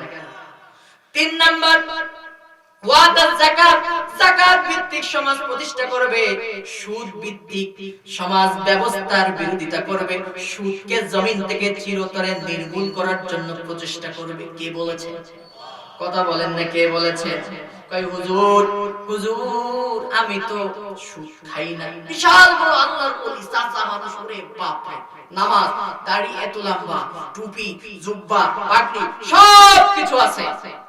চাচা, চাচা কি হইছে বাবা? চাচা খুব বিপদে আছি, 1000 টাকা দেন চাচা, আমার সন্তানদেরকে নিয়ে চলতে পারতেছি না, 1000 টাকা দেন চাচা। শুধু টাকা টাকা করে দাও, মেয়া টাকা নাই, দেন না চাচা, খুব বিপদে আছি, 1000 টাকা দেন চাচা, খুব বিপদে আছি, খাইতে পারছি না। বলছেন না টাকা হবে? বলছে আরে চাচা টাকা তো আমি এমনি নেব না, আজকে মঙ্গলবার 1000 দেবেন, শনিবারের দিন লাভ সহ 1250 পাবো। বলছে আরে মিয়া টাকা কি মানুষের পকেটে টাকা, চল বাড়িতে চল, আগে বলবি তো। বাড়ি নিয়ে গেছে, 1000 টাকা এনে দিতে, বলতেছে তো চাচির কাছে আছে আর 2000 লাগলে বল, তাড়াতাড়ি কর, আমি কিন্তু আবার জামাত ছাড়া নামাজ পড়ি না, আজান হইছে জামাতে নামাজ ধরবো। নেই মনে হয়। কথা বলেন না কেন? আরে মুসলমান 5 ওয়াক্ত নামাজ পড়ে পড়ে কপালে দাগ বানাই ফেলছো, আজও পর্যন্ত সুদ ছাড়তে পারলে না। শোনো শোনো, তুমি এই যে সুদ খাইয়া যদি তুমি মানুষের উপরে জুলুম করে কবরে চলে যাও, তাহলে কি হবে জানো? সুদের হলো 70টা গুনাহ। কয়টা? কয়টা বলেন? 1 নাম্বার হচ্ছে আপন মায়ের সঙ্গে নেকাহ করা, বিয়ে করা। নাউজুবিল্লাহ পড়বেন না? আর সুদের সবথেকে বড়টা বলে যাই, আল্লাহ এবং তার রাসূলের বিরুদ্ধে যুদ্ধ ঘোষণা করা। নাউজুবিল্লাহ পড়ব না আমরা এরপরে? জোরে বলেন নাউজুবিল্লাহ। এখন আপনাদের কাছে প্রশ্ন করি, শুনেন, যেই মুসলমান টুপি আছে, দাড়ি আছে, পাঞ্জাবি আছে, সব কিছু আছে, আবার সুদও খায়, নামাজ কালাম পড়ে, আল্লাহ এবং রাসূলের বিরুদ্ধে যুদ্ধ ঘোষণা করলো, এর কি নামাজ পড়ে লাভ হবে ভাই? রোজা রেখে লাভ হবে? জিলাপি খেয়ে লাভ হবে? ওয়াজ মাহফিল শুনে লাভ হবে? এজন্য সুদ ভিত্তিক অর্থ ব্যবস্থা নির্মূলের জন্য অবশ্যই নেতা মসজিদের সভাপতি হইছে, সেক্রেটারি হইছে, এটা বাদ দিতে হবে, কারণ সুদ মানুষকে ধ্বংস করে আর যাকাত মানুষকে স্বাবলম্বী হতে সাহায্য করে। সুবহানাল্লাহ পড়বেন না? এরপরে 4 নম্বরে আল্লাহ তাআলা বলছেন ওয়ালাম ইয়াখশা ইল্লাল্লাহ, যারা নাকি এই জমিনে নেতৃত্ব দেবে, মসজিদের দায়িত্ব পালন করবে, আল্লাহ ছাড়া এই পৃথিবীতে কাউকে ভয় করবে না। জোরে বলেন সুবহানাল্লাহ। এই জন্য আজকে এই মাহফিলে বলে যায়, জানি না এই মসজিদের সভাপতি সেক্রেটারি নামাজ পড়েন কিনা, যদি নামাজ না পড়েন আপনার গায়ে যদি লাগে আমার কিছু করার নাই, তবে কোরআনের কথা বলে গেলাম, সূরা তাওবা 18 অথবা 19 এই যে কোনো একটা আয়াত হবে, দেখে নেবেন কালকে এই 4টা গুনাহগুণ যদি না থাকে, হয় পদত্যাগ করবেন, নাই নামাজ ধরবেন। রাজি আছেন সবাই? এই মতের পক্ষে আছেন কারা কারা? 2 হাত তুলে দেখেন আল্লাহকে। লিল্লাহি তাকবীর। আল্লাহ কবুল করুন, বলেন আমিন। মেকদাদ বিন আসওয়াদ মনে আছে তো? আরো 2 প্রকার তো থেকে গেছে। 3 নাম্বার হচ্ছে বাৎসরিক মুসল্লি। বাৎসরিক মুসল্লি কারা? সারা বছর নামাজ নেই, রোজা নেই, ঈদের নামাজের সময় তাদেরকে সামনের কাতারে পাওয়া যায়, রোজা তো থাকে না, আবার ইফতারিও মিস করে না, এমন মুসলমান নাই মনে হয়? আমার এক বন্ধু বলতো, ওরে দাড়ি চাচা কোপে আঠা, দাড়ি চাচা কোপে আঠা, গাজায় মারে দম, নামাজ নেই, রোজা নেই, ইফতার খাওয়ার জন্য নেই নাই।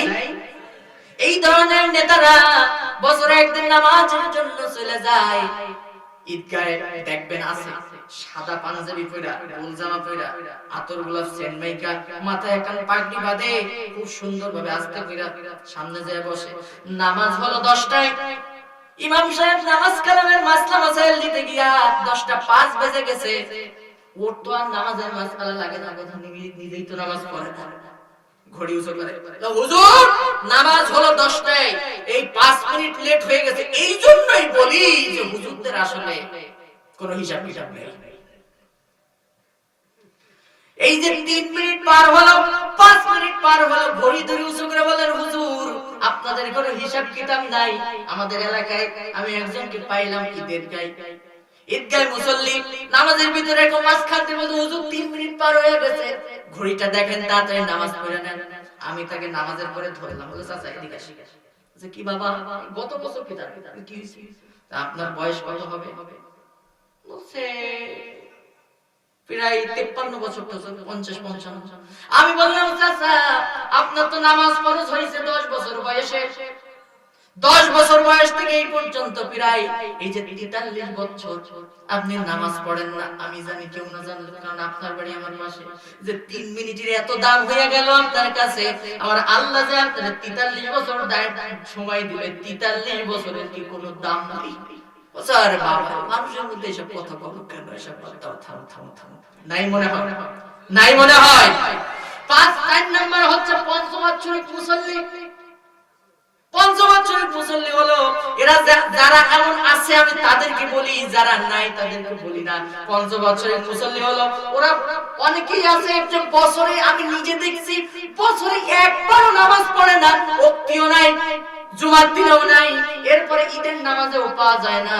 5 বছরের পরে যখন ভোটের দরকার হয়, যখন নির্বাচনের মৌসুম হয়, তুমি তো নিজের থাকে না, অন্যের কাছ থেকে কর্জে হাসা নিয়ে কর্জ নিয়ে তারপরে নামাজ পড়তে থাকে মসজিদের ভিতরে, নাই মনে হয়। আমাদের এলাকায় খুলনায় গিয়েছিলাম, একজন আমারে বলছে হুজুর আমাদের এলাকায় একজন পঞ্চবাৎসরিক মুসল্লি পাইছে। আমি বলছি কি হইছে নাকি? বলে হুজুর এক আসরের নামাজ 3 মসজিদে পড়ছে। বলছে এটা কেমন কথা, কেমনে পড়লো? বলছে শুনে খুলনায় উপজেলা চেয়ারম্যান প্রার্থী, নাম দিব না, নাম বলা যাবে না, আমি কেমনে এক আসর 3 মসজিদে পড়ছি? বাড়ি থেকে যখন বের হইলে বাড়ির মসজিদে একবার পড়ছে, ভালো কথা। এরপরে বাজারে যখন আসছে তাকে বেশ একটা লোকজনের জনসমাগম, ওইখানে ওযু টুজু করে মাথায় টাটায় টুপি টুপি দিয়া যে ওখানে যে আরো 4 রাকাত পড়লো আছে। কয়বার হইলো? 2 বার। এবার উনি যেখানে ভাষণ দেওয়ার জন্য যাচ্ছেন ওখানে গিয়ে মসজিদে আরেকবার পড়ছে। হুজুর এই যে এক আসর 3 মসজিদে পড়লো হুজুর, আমার এই নেতা সাহেবের নামাজ কি হবে? আমি বললাম হইতেই পারে, সারা বছর তো নামাজ পড়ে না, হয়তো উমরি কাজা পড়তে পারে, একসাথে কাজা তুলেছে হয়তো। বলছে হুজুর নামাজ কেমনে হবে? 3 মসজিদে নামাজ পড়েছে, আমি দেখছি কোন জায়গায় উযু করেনি, তারপরেও কি নামাজ হবে? এই হচ্ছে আমাদের নেতাদের অবস্থা। আমার নিজের দেখা চেয়ারম্যান সাহেব ওযুর ফরজ জানে না, আমার কাছে এসে জিজ্ঞাসা করে বাবা আশিক বলো তো ওযুর ফরজ কয়টা? আমি চিন্তা করলাম যে আমার কাছে ওযুর ফরজ জিজ্ঞাসা করে কেন? এত ক্লাস 3 পাশে ছেলেও পারবে যে ওযুর ফরজ কয়টা, আপনারা পারবেন না? চেয়ারম্যান সাহেব জিজ্ঞাসা, তার মানে উনি নিজেই ওযুর ফরজ জানে না। এরকম অভাগা আমাদের সমাজে আছে নাকি নাই? এই যে 3টা শ্রেণী বললাম, এখান থেকে আমাদেরকে আল্লাহ মুক্ত করে দৈনিক যে মুসল্লি, সেই মুসল্লি হিসেবে আল্লাহ তাআলা আমাদেরকে কবুল করুন, বলেন আমিন। এবং জান্নাতি হিসেবে কবুল করুন, বলেন আমিন। বদরের ময়দানে আমি সংক্ষেপে কথা বলে ইনশাআল্লাহ শেষ করে দেব, 12টা বেজে গেছে। তাহলে কতজন রাসূলের খাতায় নাম লিখালো বলেন তো? 313 জন। রাসূল করিম সাল্লাল্লাহু আলাইহি সাল্লাম খুশি হয়ে গেলেন এবং সাহাবীদেরকে বললেন, সাহাবীরা তোমরা কি সত্যিই আমার সঙ্গে যুদ্ধে যাবে, জিহাদ করবে?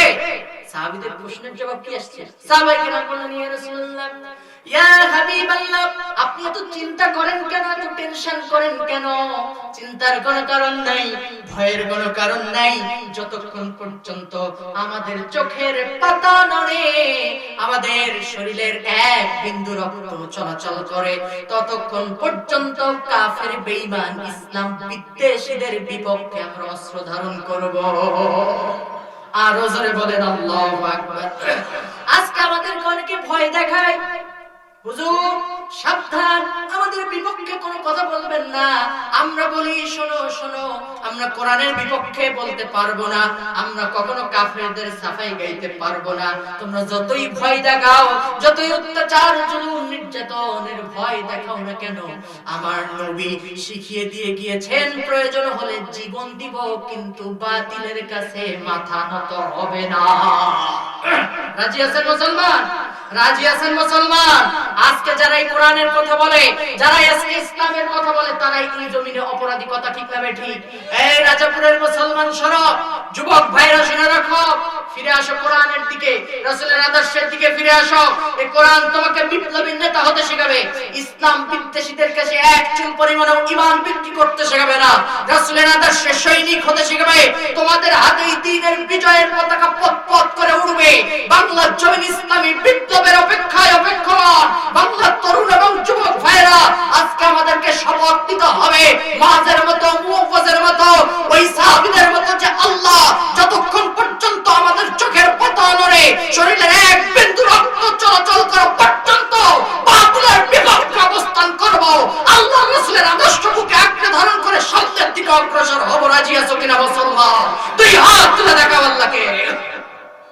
আল্লাহ কবুল করুন, বলেন আমিন।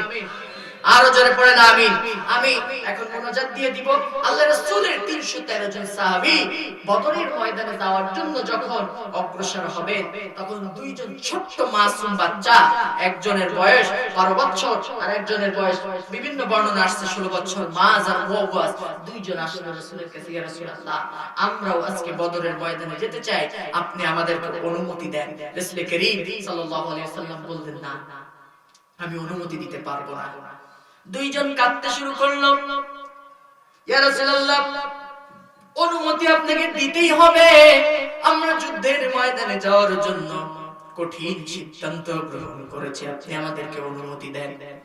নবীজি বললেন, ঠিক আছে, দুইজনের ভিতরে কুস্তি লড়ো, যে জিতবে তাকেই অনুমতি দেব, আর যে হেরে যাবে তাকে অনুমতি দিব না। দুইজন কুস্তি লড়া শুরু করলো, বারবার ছোট ভাইটা মাটিতে পড়ে যায়, বড় ভাইয়ের গলা জড়িয়ে ধরে বলে, ভাই রে, একসঙ্গে খেলা করি, একসঙ্গে ঘুমাই, একসঙ্গে খাওয়া দাওয়া করি, একসঙ্গে চলাফেরা করি, তুই আমাকে রেখে কেমনে আজকে বদরের ময়দানে যাবি? তোর কাছে এতটুকু অনুরোধ রে ভাই, আমাকে রেখে যাস না। যখন আমি তো গায়ে টাচ করব একটা বারের জন্য হলেও তুই ইচ্ছা করে হলেও মাটিতে পড়ে যাস, আল্লাহর রাসূলের সামনে আমি প্রমাণ করি যে শক্তির দিক থেকে কোন অংশে আমি কম নই। আল্লাহু আকবার। রাসূল করিম সাল্লাল্লাহু আলাইহি ওয়াসাল্লাম বুঝতে পারলেন, দুই চোখের কোণা দিয়ে নবীজির পানি পড়তেছে আর বলতেছে, যাও, আমি তোমাদের দুইজনকেই অনুমতি দিয়ে দিলাম, মায়ের কাছ থেকে বিদায় নিয়ে আসো। দুইজন মায়ের কাছে গেল, মা জননী, আজকে আমরা শপথ গ্রহণ করেছি, আজকে বদরের ময়দানে যুদ্ধের জন্য আমরা অগ্রসর হব, আমরা রাসূলকে বড় ভালোবাসি, আমরা আমার রাসূলের জন্য জীবন দিতে প্রস্তুত। আমরা শুনেছি মক্কার ময়দানে আমার রাসূলকে সবথেকে বেশি যে কষ্ট দিয়েছে সে হচ্ছে আবু জাহেল, সেই আবু জাহেল আজকে আসছে বদরের ময়দানে। ও মা জননী, দয়া করে মায়া করে তুমি আজকে আমাদেরকে বিদায় দিয়ে দাও, আর দেখা হবে না, দেখা হবে জান্নাতুল ফেরদাউসে। আর জোরে বলেন সুবহানাল্লাহ। মা জননী চোখের পানি ফেলে কাঁদতেছে, বলতেছে, সন্তান, আমি বড়ই গর্বিত তোমাদের মতো সন্তানের মা হতে পেরেছি, এই জন্য আমি আজকে বড় গর্বিত। গত কিছুদিন আগে আমাকে একজন চিরকুট দিয়ে জিজ্ঞাসা করতেছে একজন মা যে, হুজুর, একজন মুসলিম ঘরের মেয়ে হিসেবে আমার কি করণীয়, আমাকে একটু বলেন। আমি তখন তাদেরকে বললাম, প্রিয় মায়েরা, মায়েরা আছেন নাকি এখানে? মারা আছেন? আমার প্রিয় মায়েরা একটু খেয়াল করে শুনেন, একজন মুসলিম মেয়ে হিসেবে আপনার কর্তব্য কি? যারা মা আছেন তাদেরকে সুমাইয়ার মতো মা হতে হবে, খামসার মতো মা হতে হবে। ইয়ারমুক যুদ্ধের ময়দানে, কে জানে না হাদিস, ইয়ারমুক যুদ্ধের ময়দানে রাসূল করিম সাল্লাল্লাহু আলাইহি ওয়াসাল্লাম, এই হাদিসটা আমি দেখে যখন দেখেছি অবাক হয়েছি। ইয়ারমুক যুদ্ধের ময়দানে হযরতে মা খামসা তার চার ছেলেকে সামনে আনলেন এবং বললেন, ও আমার ছেলেরা, যাও, আজকে কোরআনের জন্য ডাক এসেছে, ইসলামের জন্য ডাক এসেছে, যাও জিহাদের ময়দানে চলে যাও। দেখেন মা কাকে বলে, ইসলামের জন্য নিবেদিত প্রাণ কাকে বলে। যাও ছেলেরা, জিহাদের ময়দানে যাও, আজকে রাসূলের ভালোবাসার প্রমাণ দিতে হবে, যাও। একটা সন্তান যদি যুদ্ধের ময়দান থেকে পিছনে ফিরে আসে, আমি মা বলে পরিচয় দেব না, খবরদার যুদ্ধের ময়দান থেকে পালিয়ে বাড়ি আসবে না। সুবহানাল্লাহ। আরো জোরে বলেন সুবহানাল্লাহ। মা কাকে বলে? কি মা? ইসলামের জন্য, দ্বীনের জন্য, সত্যের পক্ষের মুজাহিদ হিসেবে তৈরি করার জন্য এমন মায়ের দরকার আছে নাকি নেই? আছে নাকি নেই? হযরতে মা খামসা এই অর্ডার দেওয়ার পরে হাদিস শরীফ এসেছে, বসে আছে জোহরের নামাজের পরে খবর আসলো, ও মা খামসা, যুদ্ধের ময়দানে তোমার যে ছেলেরা গিয়েছিল তার থেকে দুইটা ছেলে শাহাদাত বরণ করেছে। আলহামদুলিল্লাহ পড়লেন, কোনো কথা বললেন না। আসর নামাজের পরে ঘোষণা এলো, ও মা খামসা, কেঁদো না, দুঃখ করো না, তোমার যে চার ছেলে আজকে রাসূলের ভালোবাসার প্রমাণ দিতে গিয়ে যুদ্ধের ময়দানে হাজির হয়েছিল, চারটা ছেলে জিহাদের ময়দানে শাহাদাত বরণ করেছে। আল্লাহু আকবার। চারপাশ দিয়ে মেয়েরা তাকে ঘিরে ধরেছে, মনে হয় এই মহিলা পাগল হয়ে যাবে। চার ছেলে শাহাদাত বরণ করেছে, এই সন্তান হারানোর ব্যথা কেমনে সহ্য করবে? চতুর্দিক দিয়ে যখন তাকে সান্ত্বনার বাণী শোনায়, হযরত মা খামসা বলে, ও আমার বোন, কেন তোমরা আমাকে সান্ত্বনা দাও? কেন এত কথা বলতেছো? তোমরা কি ভাবতেছো আমি ভেঙে পড়েছি?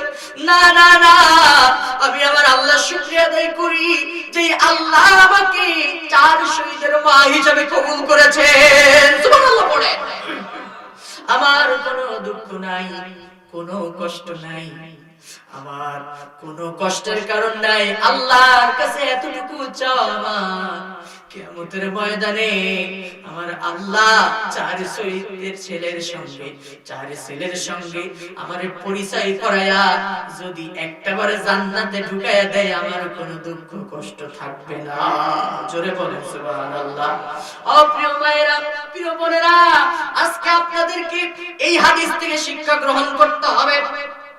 সন্তানদেরকে এমন সন্তান তৈরি করবেন দ্বীনের মুজাহিদ হিসেবে, ইসলামের মুজাহিদ হিসেবে, দ্বীনের জন্য তারা কাজ করবে, রাসূলের আদর্শ বুকে আঁকড়ে ধারণ করবে, রাসূলকে ভালোবাসার প্রমাণ দিতে গিয়ে প্রয়োজন হলে পরে জীবন পর্যন্ত দিবে। কথা ঠিক না বেঠিক? আলোচনার শেষ পর্যায়ে চলে আসছে। ও যুবক ভাই, প্রিয় মায়েরা, প্রিয় বোনেরা, সন্তানকে রাসূলের আদর্শে আদর্শবান বানান। আজকে আমার যুবক ভাইরা পাশ্চাত্যকে অনুসরণ করা শুরু করেছে। রাসূলের আদর্শ বাদ দিয়া তারা আপডেট হওয়ার জন্য, নিজেরা ডিজিটালাইজেশন করার জন্য তারা পাশ্চাত্যকে অনুসরণ করতেছে, আমেরিকা ইউরোপের কালচারকে নিজেদের মধ্যে লালন করতেছে। কথা ঠিক না বেঠিক? নাই মনে হয় আপনাদের মাগুরায় এদিকে মাঝে দেখতেছিলাম যুবকরা মিলে 3 কিলোমিটার না 3.5 কিলোমিটার পতাকা বানাইছে আর্জেন্টিনার ব্রাজিলে। নাই মনে হয়? আর্জেন্টিনা ব্রাজিল সাপোর্ট করেন কে কে? হাত তোলা তো দেখি আছেন কেউ? কেউ হাত তুলবে না। অথচ আপনারা আমার রাত্রে বেলা খেলা দেখবেন 10 তারিখে। আমি জানি আজকে বলতে হুজুর 10 তারিখে খেলা আছে, দেখবো একটা সময়। শুনেন, এই যে আর্জেন্টিনা আর ব্রাজিলের সাপোর্ট যারা করে, এটা বলে আমি শেষ করে দিচ্ছি। আর্জেন্টিনা ব্রাজিলের সাপোর্ট যারা করেন, কাদেরকে সাপোর্ট করে? যারা আমেরিকা ইউরোপ রাশিয়া পাশ্চাত্যের গোলামি যারা করে। যুবক ভাইরা কান খুলে শোনো, কাদেরকে ভালোবাসো, কাদেরকে অনুসরণ করো, কাদেরকে অনুকরণ করো? আল্লাহর কোরআন তোমাকে কি বলেছে, রাসূলের হাদিস তোমাকে কি বলেছে? কারা এরা? এই আর্জেন্টিনা ব্রাজিলে কে আপনি কেন অনুসরণ করবেন না? 5টা কারণ আমি বের করেছি। নাম্বার 1, আর্জেন্টিনায় আযান নিষিদ্ধ। ব্রাজিলে উচ্চ স্বরে মানুষের সামনে আল্লাহু আকবার ধ্বনি দেওয়া এটা জায়েজ নয়, তাদের সমাজে এটা নিষিদ্ধ। নাউজুবিল্লাহ বলবেন না? 1 নাম্বার কারণ। আল্লাহ বলছেন রাব্বাকা ফাকাব্বির, আল্লাহর নামে তাকবীর ধ্বনি ছোট হবে নাকি বড় হবে? তুমি যাদের অনুসরণ করো, যাদের আদর্শ মুখে আঁকড়ে ধারণ করেছো, সেই দেশে আজকে আযান নিষিদ্ধ, আল্লাহু আকবার বলা যায় না। ওই দেশে সমকামিতা তারা তাদের পার্লামেন্টে আইন হিসাবে পাস করে, বিল হিসাবে পাস করে। তুমি তাদেরকে অনুসরণ করো, আস্তাগফিরুল্লাহ, আল্লাহ ক্ষমা করুন, বলেন আমিন। নাম্বার 2, আল্লাহর রাসূল সাল্লাল্লাহু আলাইহি, আজকে যে রাসূলের জীবনী নিয়ে আমি আজকে আলোচনা করতেছি, মুখে বলো রাসূলকে ভালোবাসি, এই রাসূলকে নিয়ে যখন ফ্রান্সের ম্যাক্রো কটূক্তি করলো, ব্যঙ্গচিত্র আঁকলো, তখন এই ফ্রান্সকে সাপোর্ট করেছিল আর্জেন্টিনা ব্রাজিল। নাউজুবিল্লাহ পড়বেন না? আর তুমি তাদেরকে সাপোর্ট করো, তাদেরকে ভালোবাসো, আস্তাগফিরুল্লাহ। এরপরে যাদের আদর্শ যে মেসি নাকি নেইমার আছে না, এই মেসি নেইমারের হাতে দেখবেন, আমি গতকালকে দেখলাম একটা ছবিতে হাতে ট্যাটু আঁকা আছে। যুবক ভাইরা কথা বলো, কি সম্রাট আছে না, ট্যাটু আঁকানো আছে, এক চোকালা ট্যাটু। আমি দেখলাম যে এটা তো নিশ্চয়ই কোনো কারণ আছে। এক চোকালা ট্যাটু কেন করবে? 2টা করার কারণ ছিল। আমি গুগলে সার্চ করলাম, ইলুমিনাতি নাম করে একটা অর্গানাইজেশন আছে, এদের হেডকোয়ার্টার হচ্ছে ইসরায়েলে। এদের চিন্তাধারা, এদের আইডিওলজিটা কি জানেন? এদের এই ট্যাটুটা, এদের একটা লোগো আছে, পিরামিডের মতো তৈরি করে মাথার উপরে একটা চোখ দেওয়া। এক চোখ কি আহ্বান করে? এক চোখ কি বোঝায় বোঝেন আপনারা? জোরে বলেন, কি বোঝায়? দাজ্জালকে বোঝায়, দাজ্জালের আবির্ভাব। এরা দাজ্জালের অনুসারী। এরা এরা চায়, এদের স্লোগান হলো গোটা পৃথিবীতে ধর্মীয় যত অনুশাসন আছে, ধর্মীয় যত চিন্তাধারা আছে, এগুলাকে জমিন থেকে নির্মূল করে শয়তানি চিন্তাধারা লালন করতে চায় এবং শয়তানি চিন্তাধারাকে জমিনে প্রতিষ্ঠিত করতে চায়। নাউজুবিল্লাহ পড়বেন না? এই একটা কারণ। নাম্বার 4, যখন ফিলিস্তিনে ইসরায়েলি সৈন্যরা বোমারাঘাত করেছে, কি নির্মমভাবে হত্যা করেছে, ওই ফিলিস্তিনের বিপক্ষে এবং ইসরায়েলকে সমর্থন করেছে এই আর্জেন্টিনা, ব্রাজিল। এরকম অসংখ্য কারণ, অসংখ্য দলিল দেখাতে পারবো। আর তুমি তাদেরকে সমর্থন করো, তাদেরকে অনুসরণ করো, কি হবে শোনে। আমি এই আয়াতটা বলেই আমি শেষ করব। আল্লাহ তাআলা বলছেন, ইয়া আইয়ুহাল্লাযীনা আমানু লা তাত্তাখিযুল ইয়াহুদা ওয়ান নাসারা আউলিয়া বা'দুহুম أولياء بعض ومن يتولهم منكم فإنه منهم إن الله لا يهدي القوم الظالمين আল্লাহ বলছেন, খবরদার খবরদার ইহুদি নাসারাদেরকে বন্ধু হিসেবে গ্রহণ করিস। জোরে বলেন, জোরে বলেন। এই অর্ডার কে দিয়েছে? খবরদার ইহুদি নাসারাদেরকে বন্ধু হিসেবে গ্রহণ করো না, ওদেরকে অনুসরণ করো না, ওদেরকে ভালোবাসো না। যদি তোমরা এইটা করো, ও যুবক ভাই কান খুলে শুনে রাখো, আল্লাহ তাআলা বলছেন, ওয়া মান ইয়াতাওয়াল্লাহুম মিনকুম ফাইন্নাহু মিনহুম। ওরা যেমন একে অপরের বন্ধু, বা'দুহুম আউলিয়া বা'দ, ঠিক তেমনি ভাবে তুমিও তাদের মধ্যে শামিল হয়ে গেলে। কে বলছেন এই কথা? আরো জোরে বলেন কে? আর আল্লাহ তাআলা বলছেন, তোদেরকে আল্লাহ কখনোই হেদায়েত দান করবেন না।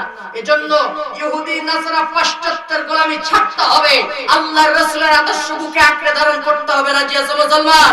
এই যুবক ভাইরা, আর্জেন্টিনা ব্রাজিল বাদ দাও, পাশ্চাত্যের গোলামি বাদ দাও, আল্লাহর রাসূলের বুকে, রাসূলের আদর্শ বুকে আঁকড়ে ধারণ করে নিজের জীবনকে ফুলের মতো সাজিয়ে নাও। রাজি আছেন? আল্লাহ কবুল করুন, বলেন আমিন। দুই ভাই মায়ের কাছ থেকে বিদায় নিচ্ছে, কোন যুদ্ধে যাবে? জোরে বলেন, কোন যুদ্ধে যাবে? আমি মুনাজাত দিয়ে দিই, 5 মিনিট সময় হবে তো শেষ করব বদর যুদ্ধের ঘটনা, নাকি পরে বলবো? পরে পরবর্তীতে যদি কখনো আসে, আগামী বছর মাহফিল কনফার্ম হোক, নাকি শেষ করে যাব? দুই ভাই, আমি 5 মিনিটে শেষ করে দিচ্ছি, মুনাজাত হবে এক্ষুনি। আসলে বক্স রাখতে হয়, আপনাদের মাইকের অবস্থা একদমই ভালো না। আপনাদের দারুল আলম ট্রাস্টের প্রোগ্রাম হয় 1 বিঘা দূর থেকে মাইক টানে, কুমিল্লা, এরপরে আমাদের যশোর টসে ভালো ভালো মাইক আছে। এরপরে তো প্রোগ্রাম করলে মাইক ভালো রাখবেন, মঞ্চে মনিটর রাখতে হয়, দুই পাশে অন্তত 2 পেয়ার সাউন্ড বক্স রাখতে হয়, 15টা। এই মাইক কোন বক্তার উপরে যদি রাগ থাকে তো শাস্তি দিবেন, কিচ্ছু করার দরকার নেই, বক্তার বসাই দিবেন একটা পচা মাইক তার সামনে দিবেন, শাস্তি যা পাওয়ার সে পেয়ে যাবে। এইজন্য মাইক খারাপ হলে বক্তাদের যে কি কষ্ট হয় এটা আপনারা বুঝবেন না। মেহেরবানি করে এই আকামা করবেন না, মেহেরবানি করে সুন্দর মাইক নিয়ে আসবেন। আমি আসলে ইসলামী সংগীতের জন্য অনেক অনুরোধ আসছে, আমি বলতে পারতেছি না কারণ গলার অবস্থা দেখছেন। আবার কালকে কথা বলতে হবে চিটাগাং লোহাগাড়াতে, যে এখান থেকে 400-500 কিলোমিটার দূর, আমি কথা বলতে পারছি না। এজন্য মাইকটা ভালো রাখবেন। এরপর থেকে বদর যুদ্ধের ময়দানে দুই ভাই মায়ের কাছ থেকে বিদায় নিচ্ছে। মা বলছে, বাবা যুদ্ধে তো যাবে, তা আমার কাছে কি চাও? সন্তান বলতেছে, মা কিচ্ছু চাই না। এই পৃথিবীতে সন্তানেরা তো কথা বলবেন না, 5 মিনিট খেয়াল খরগোশের কানের মতো খাড়া করে শোনে, অনেক শিক্ষা আছে 5 মিনিটের ভিতরে। দুই ভাই বলতেছে, মা কিচ্ছু চাই না, পৃথিবীতে সন্তানরা খেলনা চায়, গাড়ি চায়, বাড়ি চায়, কিচ্ছু চাই না, 2টা তরবারি আমাদেরকে দাও, যেই তরবারি দিয়া রাসূলের দুশমন আবু জাহেলকে জমিন থেকে বিদায় করতে পারি। আরো আস্তে বলেন সুবহানাল্লাহ। মা জননী দুই চোখের পানি ফেলে কাঁদতেছে। এই পৃথিবীতে মায়ের চেয়ে আপন কি আর কেউ আছে নাকি? কথা বলেন, আছে নাকি? ও গো মা, তুমি এই ধরনের শ্রেষ্ঠ নেয়ামত, তোমারই পদ তলে রয়েছে জান্নাত। ও গো মা, তুমি এই পৃথিবীর শ্রেষ্ঠ নেয়ামত, তোমারই পদ তলে রয়েছে জান্নাত। এই পৃথিবী থাকতো গো ফুল পাখিহীন, এই পৃথিবী থাকতো গো মায়া মোহহীন, যদি না পেত মায়ের মায়ারি হাত, যদি না পেত মায়ের মায়ারি হাত। ও গো মা, তুমি এই পৃথিবীর শ্রেষ্ঠ নেয়ামত, তোমারই পদ তলে রয়েছে জান্নাত। কোরআনে আল্লাহ তাআলা তারি পরে মা বাপের কথা দিলেন তাদের তরে সদা ইহসান তরে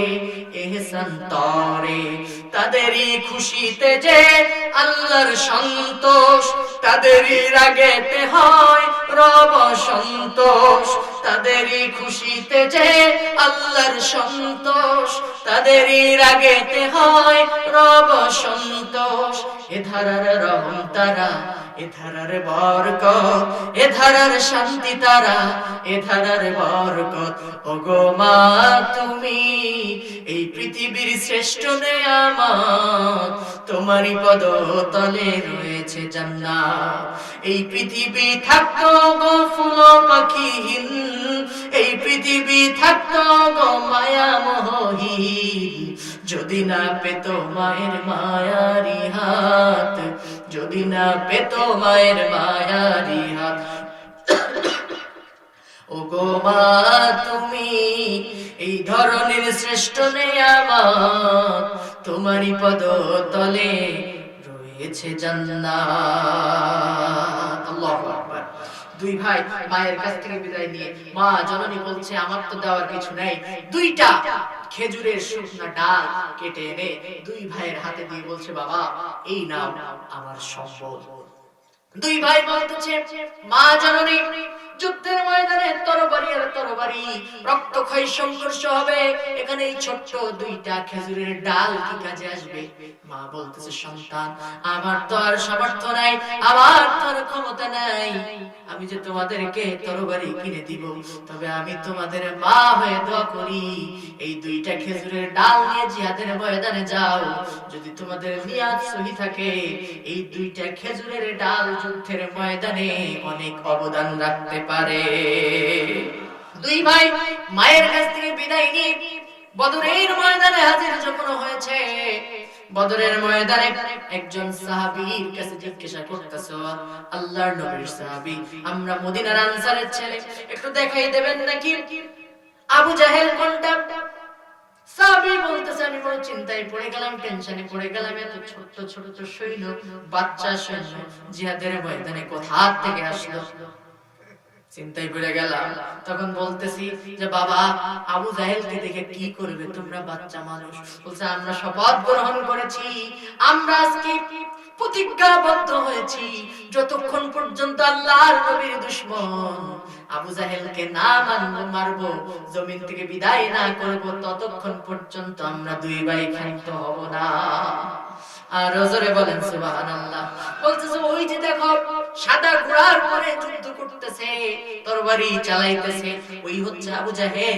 কিতাবের ভিতরে আসছে রাসূল করিম সাল্লাল্লাহু আলাইহি ওয়াসাল্লামের জন্য ভালোবাসার প্রমাণ দিতে গিয়া দুই ভাই সিংহ শাবকের মতো আল্লাহু আকবার তাকবীর ধ্বনি দিয়া বদরের ময়দানে ঝাঁপিয়ে পড়লো দুই পাশ দিয়া ঘুরতেছে আবু জাহেল চিন্তা করলো এ আবার কি বিপদ এত ছোট ছোট সৈন্য কোথা থেকে আসবে এটা খুব ঝামেলার বিষয় দুই ভাই যখন আবু জাহেলের কাছে গিয়েছে আঘাত করার চেষ্টা করেছে একজন কাফের এসে বড় ভাই মাঝের ডান হাতে কোপ মেরে দিয়েছে বাম ডান হাত কেটে জমিনে ঝুলে পড়েছে চামড়ার সঙ্গে অল্প একটু লেগে আছে বাম হাতে তরবারি ধরেছে রক্ত পড়ে জমিন ভিজে লাল হয়ে যায় তরবারি চালাচ্ছে বড় ভাই যখন ক্লান্ত হয়ে গেছে কোনোভাবে কিছু করতে পারতেছে না ঈমানি বল ঈমানি শক্তি কাকে বলে আজকে জান্নাত কোথায়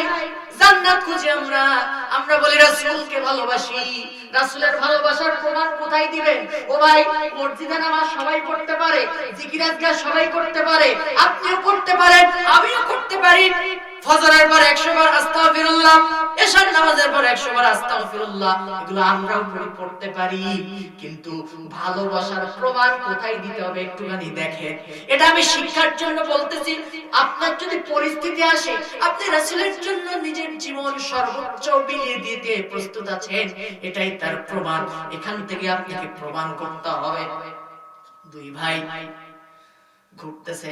ছোট ভাই বড় ভাইয়ের কানে বলে, ভাই রে, বড় স্বপ্ন ছিল, আশা ছিল যে আবু জাহেলকে জমিন থেকে বিদায় করব, আমাদের মনে হয় কপালে আর নসিব হলো না। বলছে আচ্ছা ঠিক আছে, শেষ একটা চেষ্টা করে দেখি। বলে ঠিক আছে, আল্লাহর নাম নিয়ে চেষ্টা করে দেখি। দুই ভাই পরামর্শ করতেছে। বড় ভাই বলতেছে আমি আবু জাহেলের ঘাড়ে আঘাত করব, তুই পায়ে আঘাত করবি, একসঙ্গে আঘাত করে দেখি কিছু করা যায় কিনা। দুই ভাই আল্লাহু আকবার একটা তাকবীর ধ্বনি দিয়েছে, অমনি সঙ্গে সঙ্গে আবু জাহেল কাঁপতে শুরু করে দিয়েছে। সুবহানাল্লাহ পড়েন। ছোট ভাই আবু জাহেলের পায়ে আঘাত করেছে, বড় ভাই আবু জাহেলের ঘাড়ে যখনই আঘাত করেছে আল্লাহর নাম নিয়া, সঙ্গে সঙ্গে আল্লাহর দুশমন আবু জাহেল ঘোড়ার পিঠ থেকে মাটিতে পড়ে গেছে। জোরে বলেন সুবহানাল্লাহ। দুই ভাই এত মারামারিছে, আবু জাহেল পুরো ঠান্ডা হয়ে গেছে। পরে অন্য একজন সাহাবী আবু জাহেলের কল্লা নেয়। এখান থেকে শিক্ষা নিতে হবে, কাহিনী বলা আমার মূল উদ্দেশ্য নয়। এখান থেকে আমাদের জন্য শিক্ষা হলো একটা, দুই ভাই ছোট ছোট বাচ্চা হইয়া রাসূলকে অনুসরণ কইরা রাসূলের প্রতি ভালোবাসার প্রমাণ দিতে গিয়া রক্ত ঝরালো, কষ্ট করলো। ও মুসলমান, আজ যদি প্রয়োজন হয় রাসূলের দ্বীনকে প্রতিষ্ঠার জন্য, আল্লাহর রাসূলের আদর্শকে আঁকড়ে ধারণ করার জন্য যদি এমন পরিস্থিতি আসে, মুসলমান রেডি আছেন তো? কথা বলেন না কেন, রাজি আছেন তো? আর যদি বলেন যে আমি মসজিদে রাসূলকে ইমামতি মানি, ধর্মীয় নেতা হিসেবে রাসূলকে মানি, কিন্তু যুদ্ধের ময়দানে রাসূলের আদর্শ আমি মানতে পারবো না, কারণ হইল ও জায়গায় তো রক্ত ঝরে, ও জায়গায় তো কষ্ট হয়, ওই জায়গায় গেলে আমার আইডিওলজি, আমার চিন্তাধারার বিরুদ্ধে চলে যায়, অত কষ্টের ভিতরে ঝামেলা ঝুঁকির বিরুদ্ধে, ঝামেলা ঝুঁকির মধ্যে আমি নাই। বুঝতে হবে আপনি সুখের দিনে রাসূলের সঙ্গী, দুঃখের দিনে নাই, তার মানে আপনি রাসূলের উম্মত হতে পারেন। কথা বলেন পারেন? জান্নাত কোথায় এটা বলে শেষ করতেছি। বদর যুদ্ধের ময়দানে রাসূলের প্রতি ভালোবাসা কাকে বলে? হযরত আবু বকরের ছেলে আব্দুর রহমান, ছেলে আব্দুল্লাহ যুদ্ধের ময়দানে গ্রেফতার হয়েছে। আবু বকরের ছেলে বলতেছে, পিতাজি যুদ্ধের ময়দানে অনেকবার সুযোগ পেয়েছি আপনাকে আঘাত করার, আঘাত করি নাই, এখন আমি তো গ্রেফতার হয়ে গেছি, আপনি আমার মুক্তির ব্যবস্থা করে দেন। আবু বকর বলতেছে, ছেলেরে, যুদ্ধের ময়দানে তুমি পিতাকে সম্মান দেখিয়েছো, আমাকে দেখে আঘাত করো নাই, তুমি আমার নবীর বিরুদ্ধে অস্ত্র ধারণ করেছো, আমাকে দেখে মারো নাই, আমার নবী মুহাম্মদ সাল্লাল্লাহু আলাইহি ওয়াসাল্লামকে পাইলে তুমি ছেড়ে দিতে না। ওরে ছেলেরে, যুদ্ধের ময়দানে একটা বার যদি সুযোগ পেতাম, তোরে দ্বিখণ্ডিত করে জাহান্নামে পাঠাতাম। জোরে বলেন সুবহানাল্লাহ। এরপরে উহুদের ময়দানে বুখারীতে একটা বাব লিখছেন ইমাম বুখারী, আল বাবু জান্নাতু তাহতা যিলালিস সুজুদ, চিকচিক করা তরবারির নিচে জান্নাত। আন আব্দুল্লাহ ইবনে আবি আওফ আন্না ক্বালা রাসূলুল্লাহ সাল্লাল্লাহু আলাইহি ওয়াসাল্লাম ইলামু আন্নাল জান্নাতা তাহতা যিলালিস সুজুদ, রাসূল ঘোষণা দিলেন তোমরা জান্নাত পেতে চাও। জান্নাত কোথায়? জান্নাত আল্লাহর রাসূলের জন্য তোমরা আজকে জীবন দিবে, ভালোবাসার প্রমাণ দিবে, ওই কাফেরদের চিকচিক করা তরবারির নিচে তোমাদের জান্নাত। জোরে বলেন সুবহানাল্লাহ। সর্বশেষ যে কথা বলতে চাই, এই যে আমরা রাসূলের জীবন থেকে সাহাবীদের যে ত্যাগ এর ঘটনা, তাদের জীবন থেকে আমরা এই যে ঘটনাগুলো শিখলাম, এখান থেকে কি বোঝা যায়? আপনি শুধুমাত্র সুখের দিনের সঙ্গী হবেন না, রাসূলের উম্মত হবেন না, বরং রাসূলকে নিয়ে যখন কটূক্তি করা হবে তখন আপনার কলিজায় জ্বালা যন্ত্রণা করবে। কথা ঠিক না? রবিউল আউয়াল মাসে আসলে রাসূলের প্রতি আপনি ভালোবাসা প্রদর্শন করেন, কোনো সমস্যা নাই। ইয়া নবী সাল্লাল্লাহু আলাইহি, ইয়া রাসূল সাল্লাল্লাহু আলাইহি, অনেক বিতর্ক আছে, আচ্ছা পড়েন, সমস্যা নাই, দুরূদ পড়েন, সবকিছুই করেন, মিষ্টি খান, তারপরে জিলাপি খান, সবকিছুই করেন, কিন্তু রাসূল সাল্লাল্লাহু আলাইহি ওয়াসাল্লামের ঝাল ঝাল টক টক, এরপরে কঠিন যে সুন্নাতগুলো, এগুলো আপনি মানবেন না। এটা কি হতে পারে? কথা বলেন না পারে? এজন্য সুখের সময় রাসূলের বন্ধু হবেন, রাসূলের উম্মত হবেন, রাসূলের প্রতি ভালোবাসার প্রদর্শন দেখাবেন, প্রমাণ দিবেন, এবং দুঃখের সময় প্রমাণ দিবেন। রাজি আছেন? আল্লাহ তাআলা কবুল করুন। আপনারা আমার জন্য দোয়া করবেন, আমি আপনাদের জন্য দোয়া করি। আল্লাহ তাআলা এই যে রাসূলের জীবন থেকে আমরা যে কথাগুলো শুনলাম, সাহাবীদের জীবন থেকে, এই কথাগুলো আমল আমল করে, বাস্তব জীবনে আমল করে আমাদেরকে খাঁটি রাসূলের উম্মত হিসেবে কবুল করুন, বলেন আমিন। এখন মোনাজাত হবে, আপনারা যারা দাঁড়ায় আছেন সবাই বসেন, আমরা সবাই ইস্তিগফার করি। আস্তাগফিরুল্লাহাল্লাযী লা ইলাহা ইল্লা হুয়াল হাইয়ুল কাইয়্যুম, আস্তাগফিরুল্লাহাল্লাযী লা ইলাহা ইল্লা হুয়াল হাইয়ুল কাইয়্যুম।